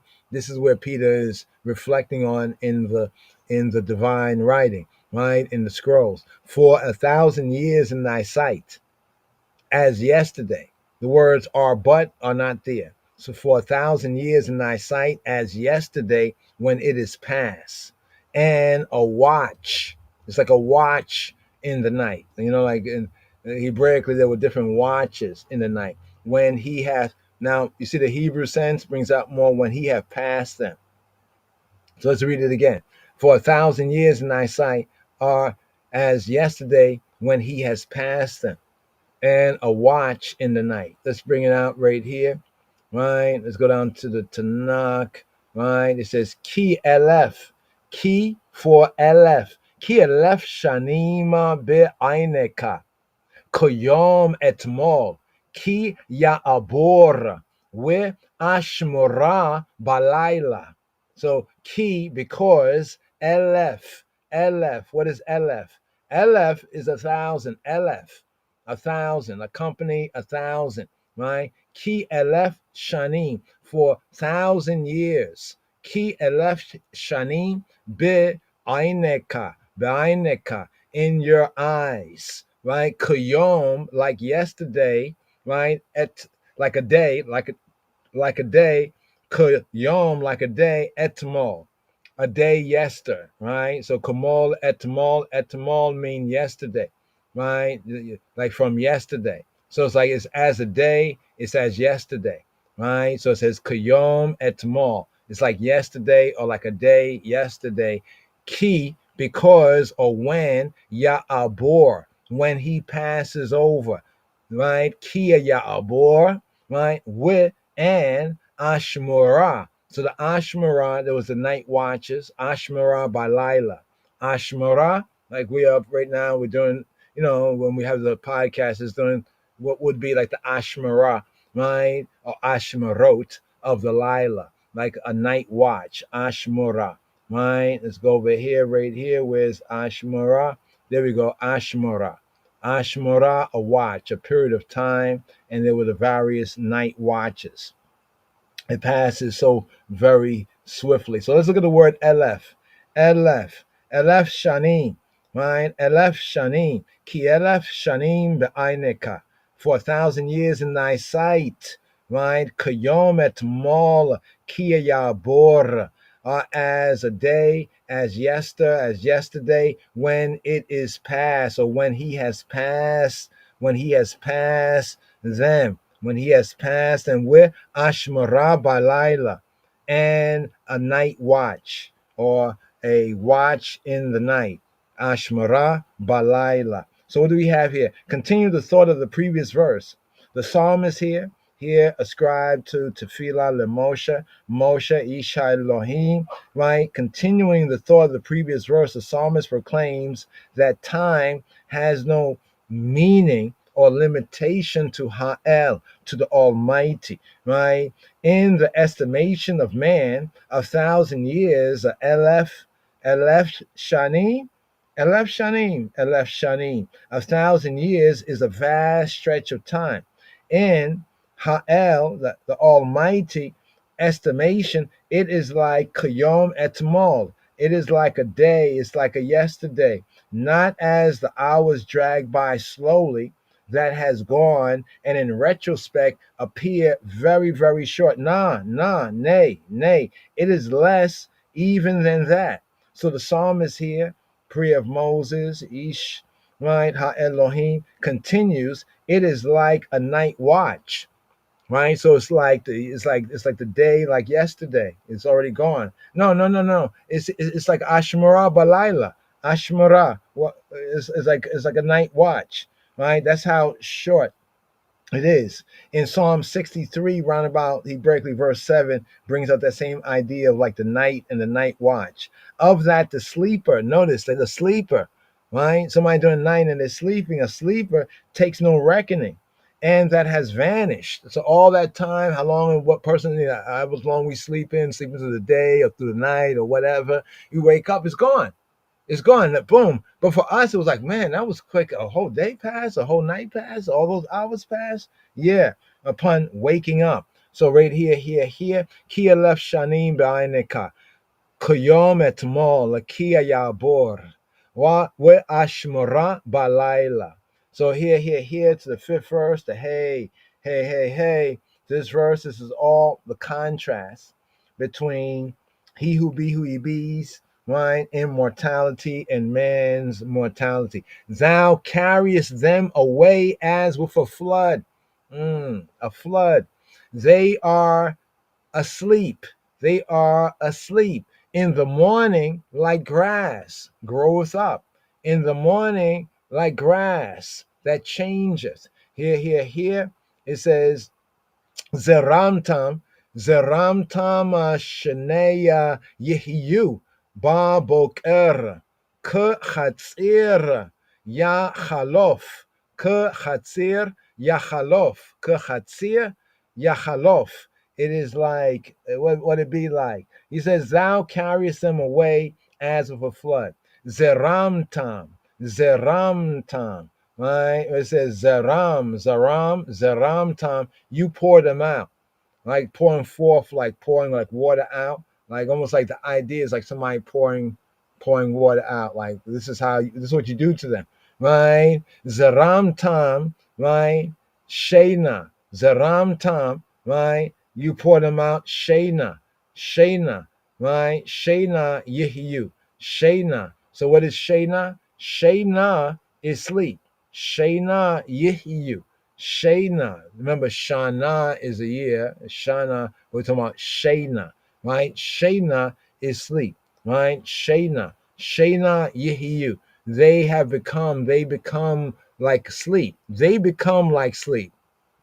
Right? Not like they are asleep, but they become like sleep. Baboker, in the boker. We say boker tov, good morning, in the break of day, in the boker, right? Baboker, in the day, ke chatzir, right? They are like grass, ke chatzir. They're like grass, chatzir, grass, like the green, like the herbage. Yachelof, that halafs, that passes away, that changes. You know how the grass changes and fades away. They fade away. That slides away. So what's being said here? Thou carriest zaramtam. The same verb is used in Psalm 77, Hebraically at the 18th verse, where it says, the clouds flooded forth waters. The same word, zaram, in zaram tam, right? They are poured out, right? As a sudden storm sweeps away a hut or a tent, so is man's life brought to a sudden end. Zaram tam is like poured out, right? So once again, Zaram tam shena Yehiyu. Shena Yehiyu. They become as asleep. They are asleep. It's like they all have become asleep. Not like they are sleeping, but they are asleep. They're like this thing that people do when they are asleep. It's sleep. They have become like the sleep. Shena Yehiyu. Shena. They are asleep. They are in a sleeping condition. Vis-a-vis, they're in the sleep of Mavet, the sleep of death. We have this in Psalm 76, roundabout he breaks the 6th verse. But what happens, Baboker? Baboker, in the morning, in the boker, right? In the boker, right? In the morning, they what? They grow up, right? Grow up, right? It says groweth up here, chalaf, pass on, right? To change, to grow. It can mean to grow up, but they slide, they hasten away. It's kind of spring up and change, right? Not spring up and continue, but spring up and change. The line is elaborated, this line here, in the next verse, right? But what are they like? Chatzir. They're like the chatzir. What's chatzir?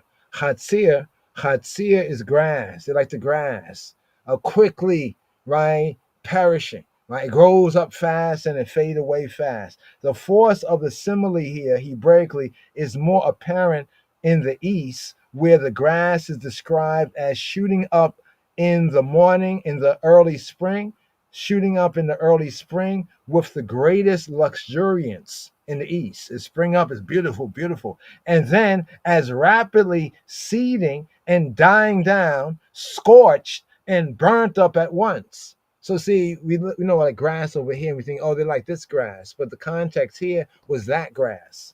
So that grass, it shoots up in the early spring, has the greatest luxuriance. Oh, so beautiful. Wow. And then as quickly as it shot up, right, seeding and dying down, it gets burned, right? Right? It gets scorched and burned, and it's done.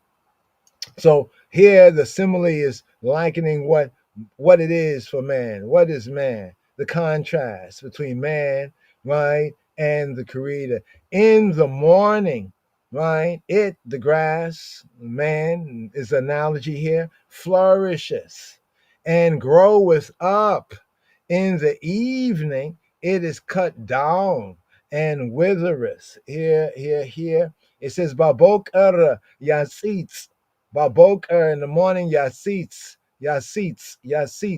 It suits, right? Seats, right? Yatzitz, it blossoms, it sparkles, it shines, it's blossoming, right? Babokar, in the boker, Yatzitz, where Chalaf, and it grows up, Chalaf, it goes through this process, right? Chalaf, it goes through this change, right? La Ereb, and for the evening, Yimolel, it is like circumcised, it's cut, right? Where Yabesh, and it withers, right? So the mul molal, it is circumcised, it's cut off, right? It's circumcised, it's cut down. So here, Babok Ariasis, where Halaf, La Reba Yimolel, where Yabesh. So what do we have here? This also is brought out in Psalm 37, right? 37, I think around about the second verse. Since we're in the Psalms, let's go to Psalm 37. Is it the second verse? Boom, boom, boom, boom, boom, boom, boom. For they shall soon be cut down like the grass, and wither as the green herb. Kia kachatzir. Mehera, fast, mehera, yemalu is circumcised, cut down, right? Is cut down. It's namal, right? Another form from the mul to circumcise is clipped off, right? It's clipped off. Ki kahatzira mehera yemalu uka yereka deshe yibolun. Ukadereka deshe yibolun, and it withers, right? Ka yerek, like the green, the color, the green, the greenness.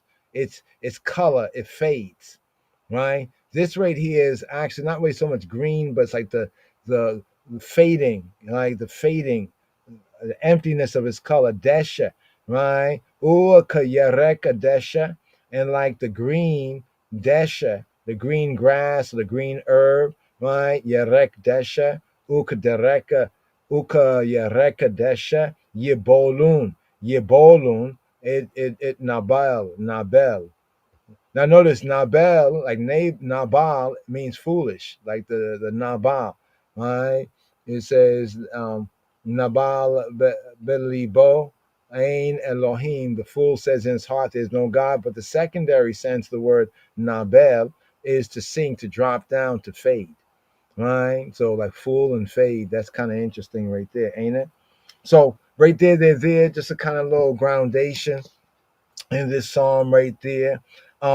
Like to basically touch on at least one particular area right here before we seal up right here, because as we mentioned, from verses 7 to 12, right, we get a whole other section right here in verses 7 to 12, right? And this section, as we mentioned in the intro, right, is distinctly historical, but many people have taken this section, to like, especially verse which verse is it? Let's see if we get to the verse. For we are consumed by thine anger, and by thy wrath are we troubled. Remember, this is Moshe, right? Remember all the prayers that he prayed for Yisrael, the intercessions. So what we get here is like a prayer that speaks to the same condition that he's speaking to, right? So we go over here. Let's do this like this. Let's go like this. Verse 8. Thou hast set our iniquities before thee, our secret, in the light of thy face, thy countenance. For all our days are passed away in wrath. Wasn't it like that for the wilderness Israelites, especially those who did not go into the land? We spend our years as a tale, right? As a tale, right? Here, Hagar, almost like a groaning, like a sigh. Not a tale. People get the idea it's like a tale, like people talk your story, whatever, right? Some say as a meditation, but this is Hagar. Hagar is like a grumbling, like a sigh, right? But of course, when people are sighing, something they're muttering, like, yeah, oh man, yeah, yeah, how it was there, it was like, yeah, really bad.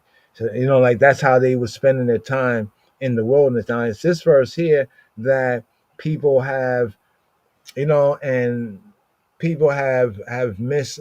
Well, mainly the teachers, the pastors and preachers, they have misconstrued this. They should know better, right? That this is the prayer of Moses, right? And it's a context. There's nowhere in the scripture that it says like, okay, you got this many years, but this specifically speaks to that wilderness generation of Israelites in this particular verse, a 70, right? Now, there are those who will say, well, this song can't be Moses. And we ask them, well, why do you say the psalm can't be Moses? They say, well, if it was Moses' psalm, look at verse 10. Okay, let's look at it. The days of our years are 70 years and 10. Well, a score is 20. 20 times 3 is 60. Plus 10 is 70. Okay, that's 70 years. And if by reason of strength, 40, so 20, a score is 20, so that'll be 80, right? Yet their strength, labor, and sorrow, for it is soon cut off, and we fly away. Right? Remember how Moses was pleading to go into the promised land, but he was told that no, you're only going to get to see it, but you're not going to go in with this generation. So some would say, well, against Moses being the author, right, of the psalm, right, both Moses and Aaron, their ages exceeded the age of 100. And this is true. Moses and Aaron were well past 70 and 80 years, right? Moses was 120 and his brother, I think, was 137 or something like that. But definitely they were older. Now, the answer to such an objection, right? Because when we say it's the prayer of Moses, we prove it's the prayer of Moses. And some say, well, this one thing here means to them it's not Moses because he's saying our years. Remember, Moses, even though Moses was not in the wrong in many instances, Moses prayed and he besought Adonai, Yahweh Eloheinu, Elohe Yisrael, on behalf of Israel. So even though he didn't commit the crime, like you didn't commit the crime, right? That means you have better standing than the person you're appealing for, right? So he include himself, right, with that because he's the one that brought them out, right? If you know about the Exodus narrative, then all of this should become very, very clear, right? So the prolonged lives of certain conspicuous persons like Moshe in that period do not wander a conclusion as to the average length of life.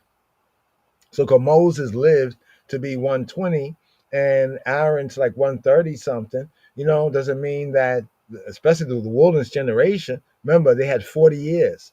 Yahweh says a day, right? A year for a day. So they spent 40 days in spying out the land. And when they brought back the evil report and the people believed it and want to go back to Egypt, Yahweh was going to destroy them. But what did Moses do? He pleaded.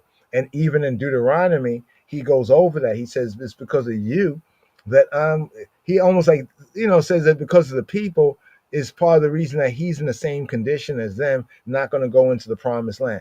But his age is still his age. Remember, he was 80 years old when he was commissioned to go into action. So he's actually 80 years old. So we can't take that particular fact of the one who's praying, especially on behalf of those who had fallen short, right? Take that as a dismissal that is Moses. And the generation that fell in the wilderness can clearly, look it over, not have lived beyond the psalmist's limitation here. When we think about the generation that came out, like the grown men especially. Remember when Yahweh said nobody like 20 something years old and upward, right? That was a part of that number. So if they were 20 something years, 40 years, right? 40 and 20 is what? That's 60, right? So some dropped at 60. Some was a little older. They dropped at 70, right? The others that may have been a little older, they dropped at 80, right? Give or take. But basically, they dropped, right? And this is what Moses is talking about right here, right? By reason of strength, more than the average, vitality. Now, there's a difference in translation for what you have here in the KJV, just to bring this out. Let's go down here to Tanakh, right here where it says, Yemeya Shinotenu, the days of our years, right? Yemeya Shinotenu, Bahem, in them, Shebaim Shana, are 70 years, We'im, and if, Bia Geborot, and if by being mighty, like being strength, might, you know what I mean?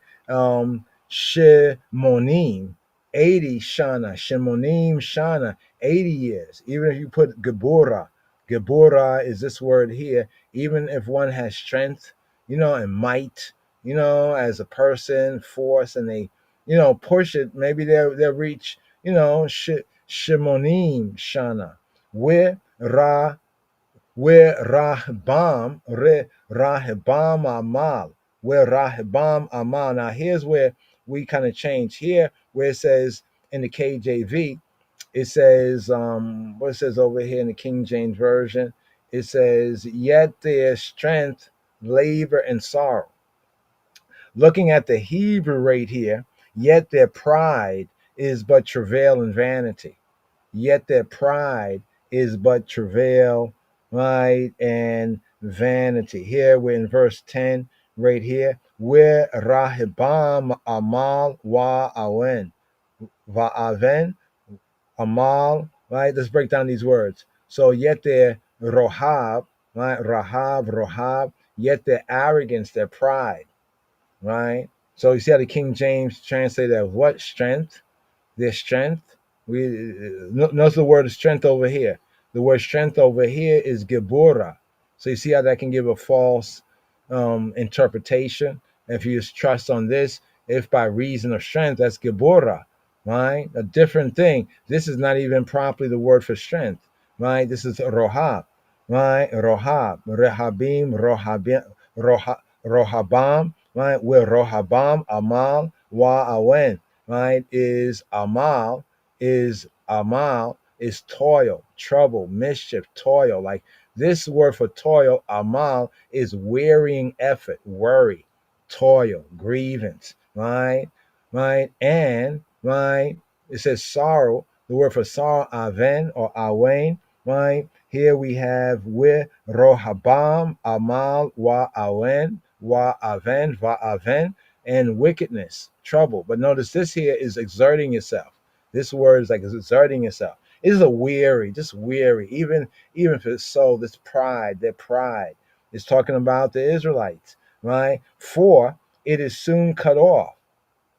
Remember, Moshe had to witness the whole generation.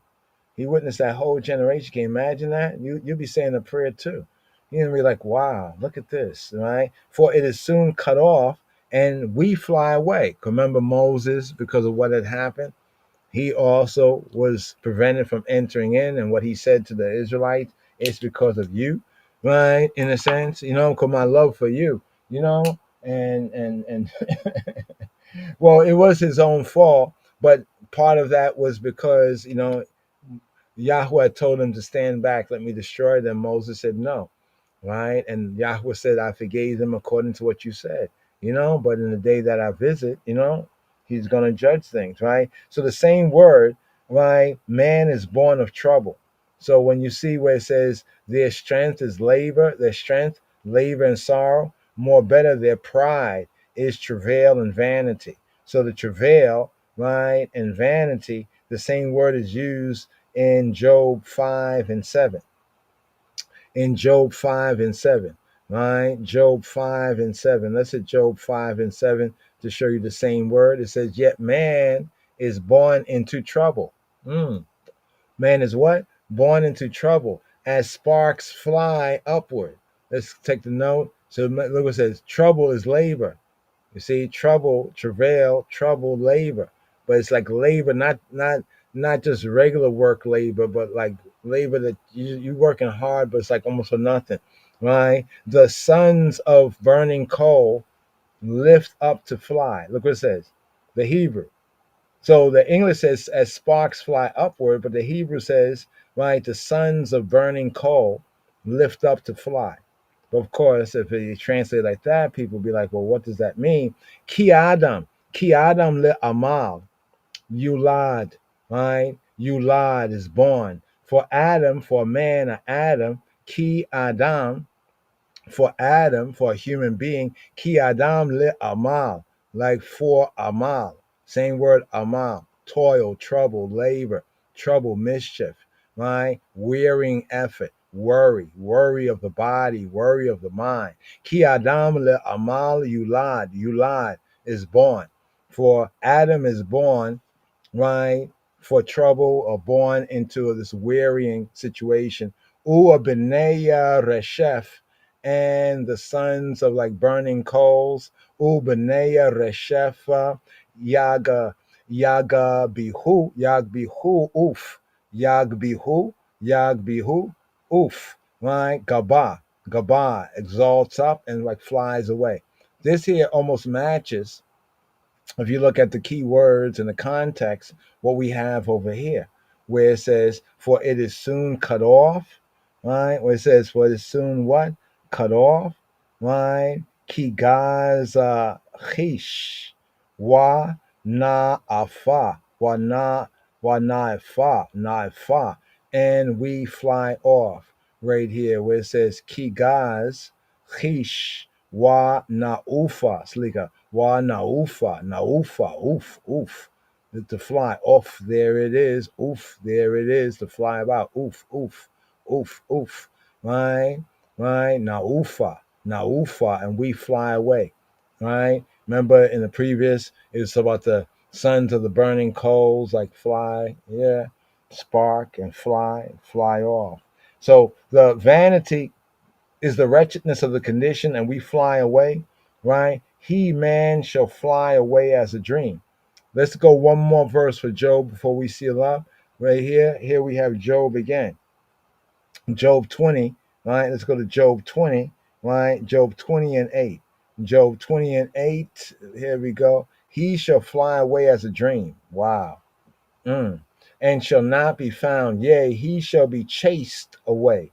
as a vision of the night. Ain't that something? Chased away as a vision of the night. Chase of it. Maybe people had some kind of nightmares and just ran it off in some way. Here it says ka chalom yaufa welo yema sauhu, where you died ka chezyon laila, as a chezyon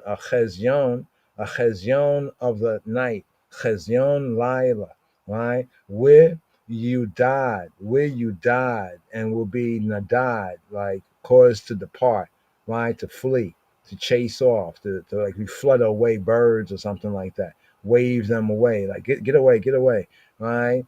So here, ka chalom, like a dream, yauf, oof, he shall what? Oof, fly about, right? Ka chalom, Yauf, with law and not with law, Yemasau, they finding who? They will not find him. With law, Yemasau, who?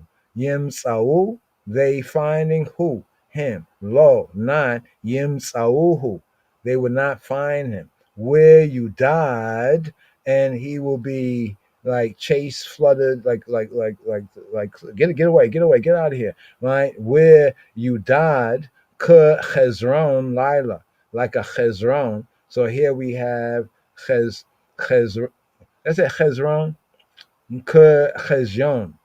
My bad. Where you died, ke chezyon, laila. Like chazon, Revelation is called chazon, and here it says ke chezyon laila. Full, ka chalom yauf, welo yimsauhu. Where you died, ke chezyon laila,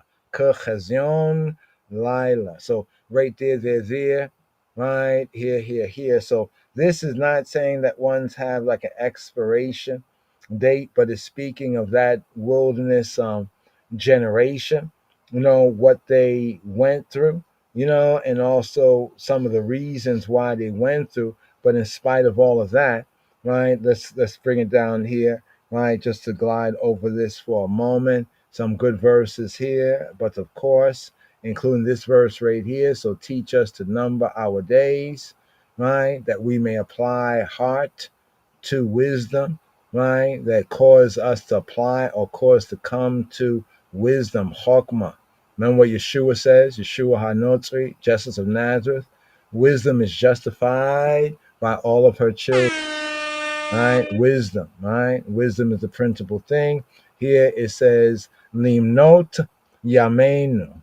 Limnot, to number, yamenu, our days. Cain. Yes. Hoda, yes, to know. Hoda, right? Hoda, where nabi. Hoda, where nabi, right? Where nabi lebaba hakma. Where nabi, right? Right? To enter in, to come into, to enter into, right? So it's not just to come to wisdom, but to apply, to enter in our lebab, our inner man, our inner understanding, our reflection, inclination to that which truly is wisdom, right? This is, it wouldn't mean like an inner wisdom based on the Hebrew of it, limno to yamenu, kain hoda, where nabi, so that we enter in, where nabiya lebab, right? Entering in our heart chokmah, entering in our heart wisdom, that wisdom may kind of like, we call us to enter in, right? We enter into wisdom and wisdom enter into us, that inner wisdom. So right there, this verse right here, right? To number our days, realizing how few they may be, and then they will be so employed. We'll use that time that each tomorrow finds us further, right? In the way, the truth, the life than today. A heart of wisdom, right? Lebab chokmah, enter into a heart of wisdom. The same thought as what Moshe said, right? Moshe exhorted in Deuteronomy 32 and 29. He said, if they were wise, they would understand this. They would discern their latter end.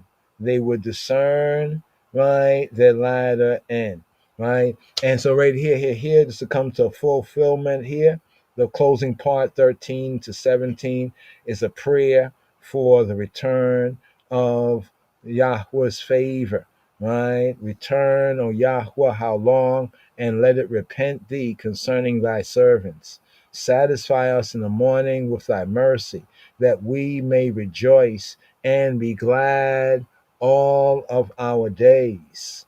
Make us glad according to the days wherein thou hast afflicted us, according to the years wherein that we have seen evil. Make thy work appear to thy servants, and thy glory up on their children, right? And may the graciousness of, here it says, Adonai Eloheinu, of the Lord our God, Adonai Eloheinu, be upon us. Establish thou also up on us the work of our hands. Yea, yes, the work of our hands, establish thou it. Right here. Full right here. Today's daily psalm, Psalm 90. Go into the Hebrew and then seal up with the Anglit, with the English. Today's daily psalm. Here, dubwise, the Jajarobe, right? Jajarobe.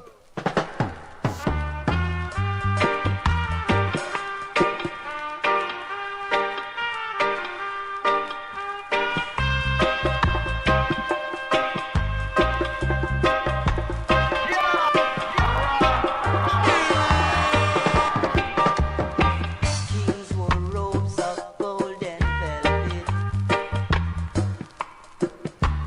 and soon their glory fades away. תהילים, ספר רביעי, מזמור צדה. תפילה למשה איש האלוהים. אדוני, מעון אתה היית לנו בדור ודור. בטרם הרים יולדו ותחולל ארץ ותבל, ומעולם עד עולם אתה אל. תשב אנוש עד דקה ותאמר, שובו בני אדם. כי 1000 שנים בעיניך כיום אתמול כי יעבור, ואשמורה בלילה. זרמתם שינה יהיו.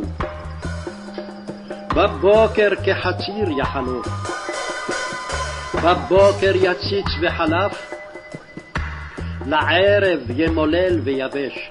כי חלינו ואפיך, ובחמתך נבהלנו. שתה עוונותינו לנגדך, עלומנו למאור פניך. כי כל ימינו פנו ועברתך, חילינו שנינו כמוהגר. ימי שנותינו בהם 70 שנה, ואם בגבורות 80 שנה, ורוחבם עמל ואבן, כי גז חיש ונעופה. מי יודע עוז אפיך וכליראתך עברתך? למנות ימינו כן הודע, ונביא לבב חוכמה.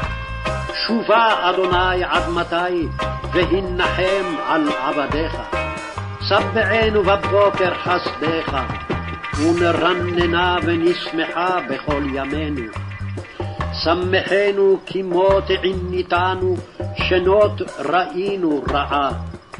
יראה אל עבדיך פעוליך, והדרך על ביניהם.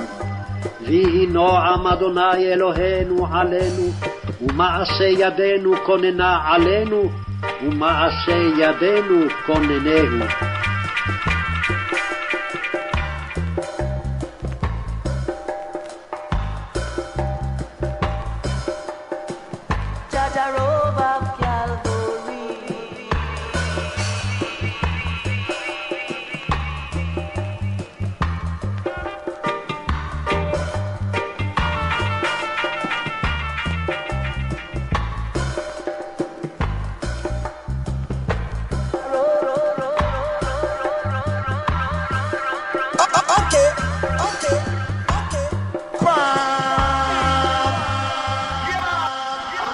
Lion of Judah Society.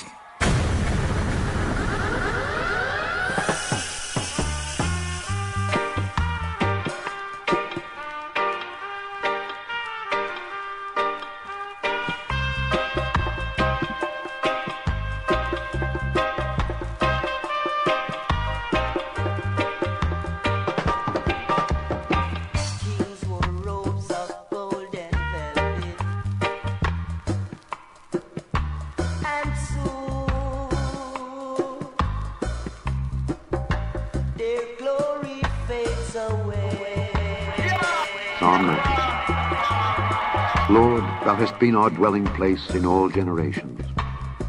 Before the mountains were brought forth, or ever thou hadst formed the earth and the world, even from everlasting to everlasting, thou art God. Thou turnest man to destruction, and sayest, Return, ye children of men. For 1,000 years in thy sight are but as yesterday when it is past, and as a watch in the night. Thou carriest them away as with a flood. They are as asleep. In the morning they are like grass which groweth up. In the morning it flourisheth and groweth up. In the evening it is cut down and withereth. For we are consumed by thine anger, and by thy wrath are we troubled. Thou hast set our iniquities before thee, our secret sins in the light of thy countenance. For all our days are passed away in thy wrath. We spend our years as a tale that is told. The days of our years are 80 years and 10. And if by reason of strength they be 80 years, yet is their strength labor and sorrow. For it is soon cut off, and we fly away. Who knoweth the power of thine anger? Even according to thy fear, so is thy wrath. So teach us to number our days, that we may apply our hearts unto wisdom. Return, O Lord, how long? And let it repent thee concerning thy servant. O satisfy us early with thy mercy, that we may rejoice and be glad all our days. Make us glad according to the days wherein thou hast afflicted us, and the years wherein we have seen evil. Let thy work appear unto thy servants, and thy glory unto their children. And let the beauty of the Lord our God be upon us. And establish thou the work of our hands upon us. Yea, the work of our hands, establish thou, establish thou, establish thou, establish thou.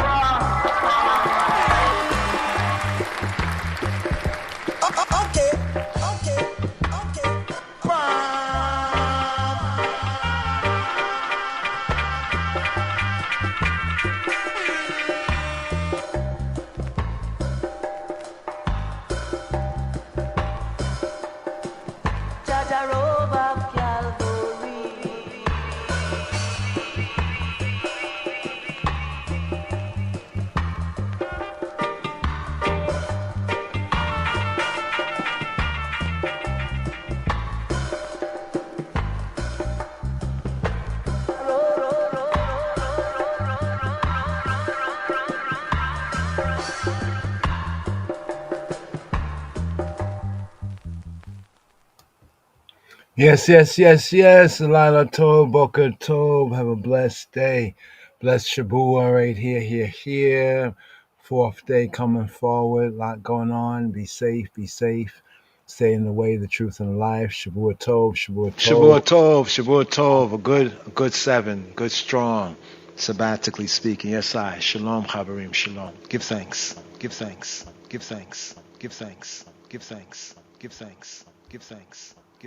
Toda Rabba. Enough thanks. Yes, Thank you for whatever you have done. Thank you, my brethren, for all your contributions. This discipleship radio broadcast has been made possible by donations from audience and listeners like you. Give thanks. Thank you very much, Miss Ghana. This discipleship radio broadcast has been made possible by donations from audience and listeners like you. Give thanks. Thank you very much, Miss Ghana.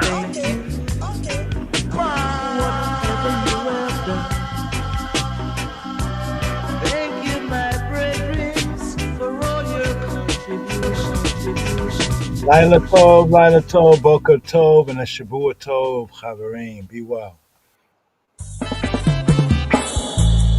Lion of Judah shall break every chain.